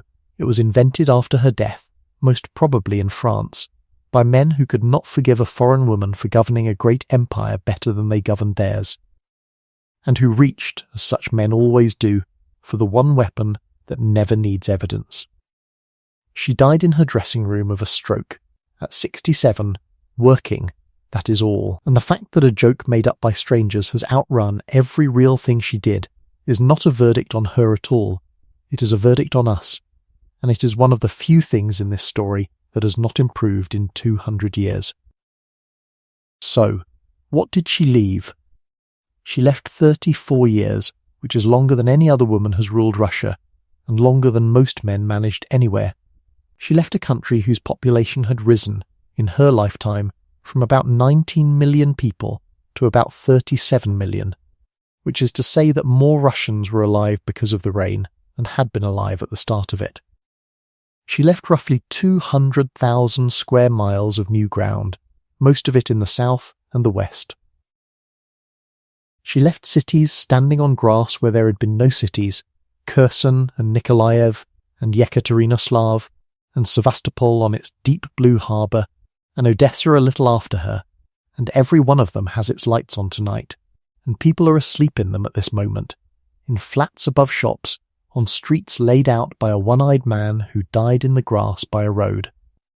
She left the Hermitage, still hanging where she hung it, still being walked past by people who have no idea whose taste they are looking at. She left Voltaire's library, 7,000 volumes, shipped across a continent, still on its shelves in St. Petersburg, still with his pencil in the margins, which is a strange fate for a bust in a cupboard. She left the Smolny Institute, the first state school for girls in Europe, so that the idea that a girl should be educated at public expense started in a serious way with her. She left an academy of sciences that had been run by a woman. She left the first inoculation in Russia, taken in her own arm at night, in secret, with a carriage harnessed at the gate in case it killed her, and taken first, before she asked it of a single subject. She left the bronze horseman, still rearing over the frozen river, with 6 words cut into its granite in Latin and in Russian, saying only that Catherine II gave this to Peter I, a German girl from Stettin placing her name beside his on the same stone, and daring the whole world to argue. She left Russian America, and Alaska is full of her reign in place names and in old wooden churches with onion domes standing in the rain on islands. She left her grandson Alexander, whom she had raised herself, and who in 1812 would let Napoleon have Moscow and burn, rather than lose the country. And on the other side of the ledger, plainly, without heat. Because a ledger has 2 sides, and this one has to be read out, she left 20 million serfs in a condition she had written a book against, and then made worse, and she left the memory of a man in an iron cage on a cart, and a river renamed to forget him, and a writer in Siberia for saying what she had said first. And she left Poland gone, erased, for 123 years, a whole nation living inside other people's countries, and keeping itself alive on language and memory alone until 1918. That is the debt, and it is a large one, and no amount of pictures on a wall pays it. She was not a good woman, and she was not a wicked one. She was a great one, which is a different and much less comfortable thing, and greatness is mostly what happens when enormous ability meets no restraint at all. And at the very end, when you have put the empire down, what is left is a small girl in a cold house in a garrison town in Pomerania, plain, watchful, not thought pretty, not expected to matter. The disappointment of a mother who had wanted a son, reading Molière with a French governess by one candle because there was nothing else to do with the evening. Nobody who saw her then would have bet a single coin on her. She was the least likely person in her own family. And she went east on a sledge at 14 into a country whose language she could not speak, and she never went home, and she never left, and she died with the frost on the windows 52 years later as the mother of that country, Matushka, Little Mother, with a German accent she never lost and never bothered to hide, because she had long since stopped needing anyone's permission for anything. History does not vanish. It only settles, layer by layer, the way snow settles, until it is not weather any more but ground, and we walk about on top of it all our lives without thinking about it once. Everything she built and everything she broke is down there under the feet of ordinary people who have never heard her name. Holding them up. Quietly. Tonight. Are you still awake? If you are, then there is another long, quiet life waiting for you on the screen when this one ends. And it will still be there tomorrow night, and the night after that, so there is nothing at all to hurry for.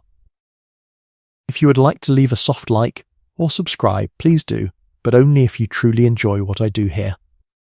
Thank you for spending these hours with me, and for letting me keep you company in the dark. The lamp is nearly out now. The fire has gone down to its last warm colour. There is nothing left to do, and nowhere left to be.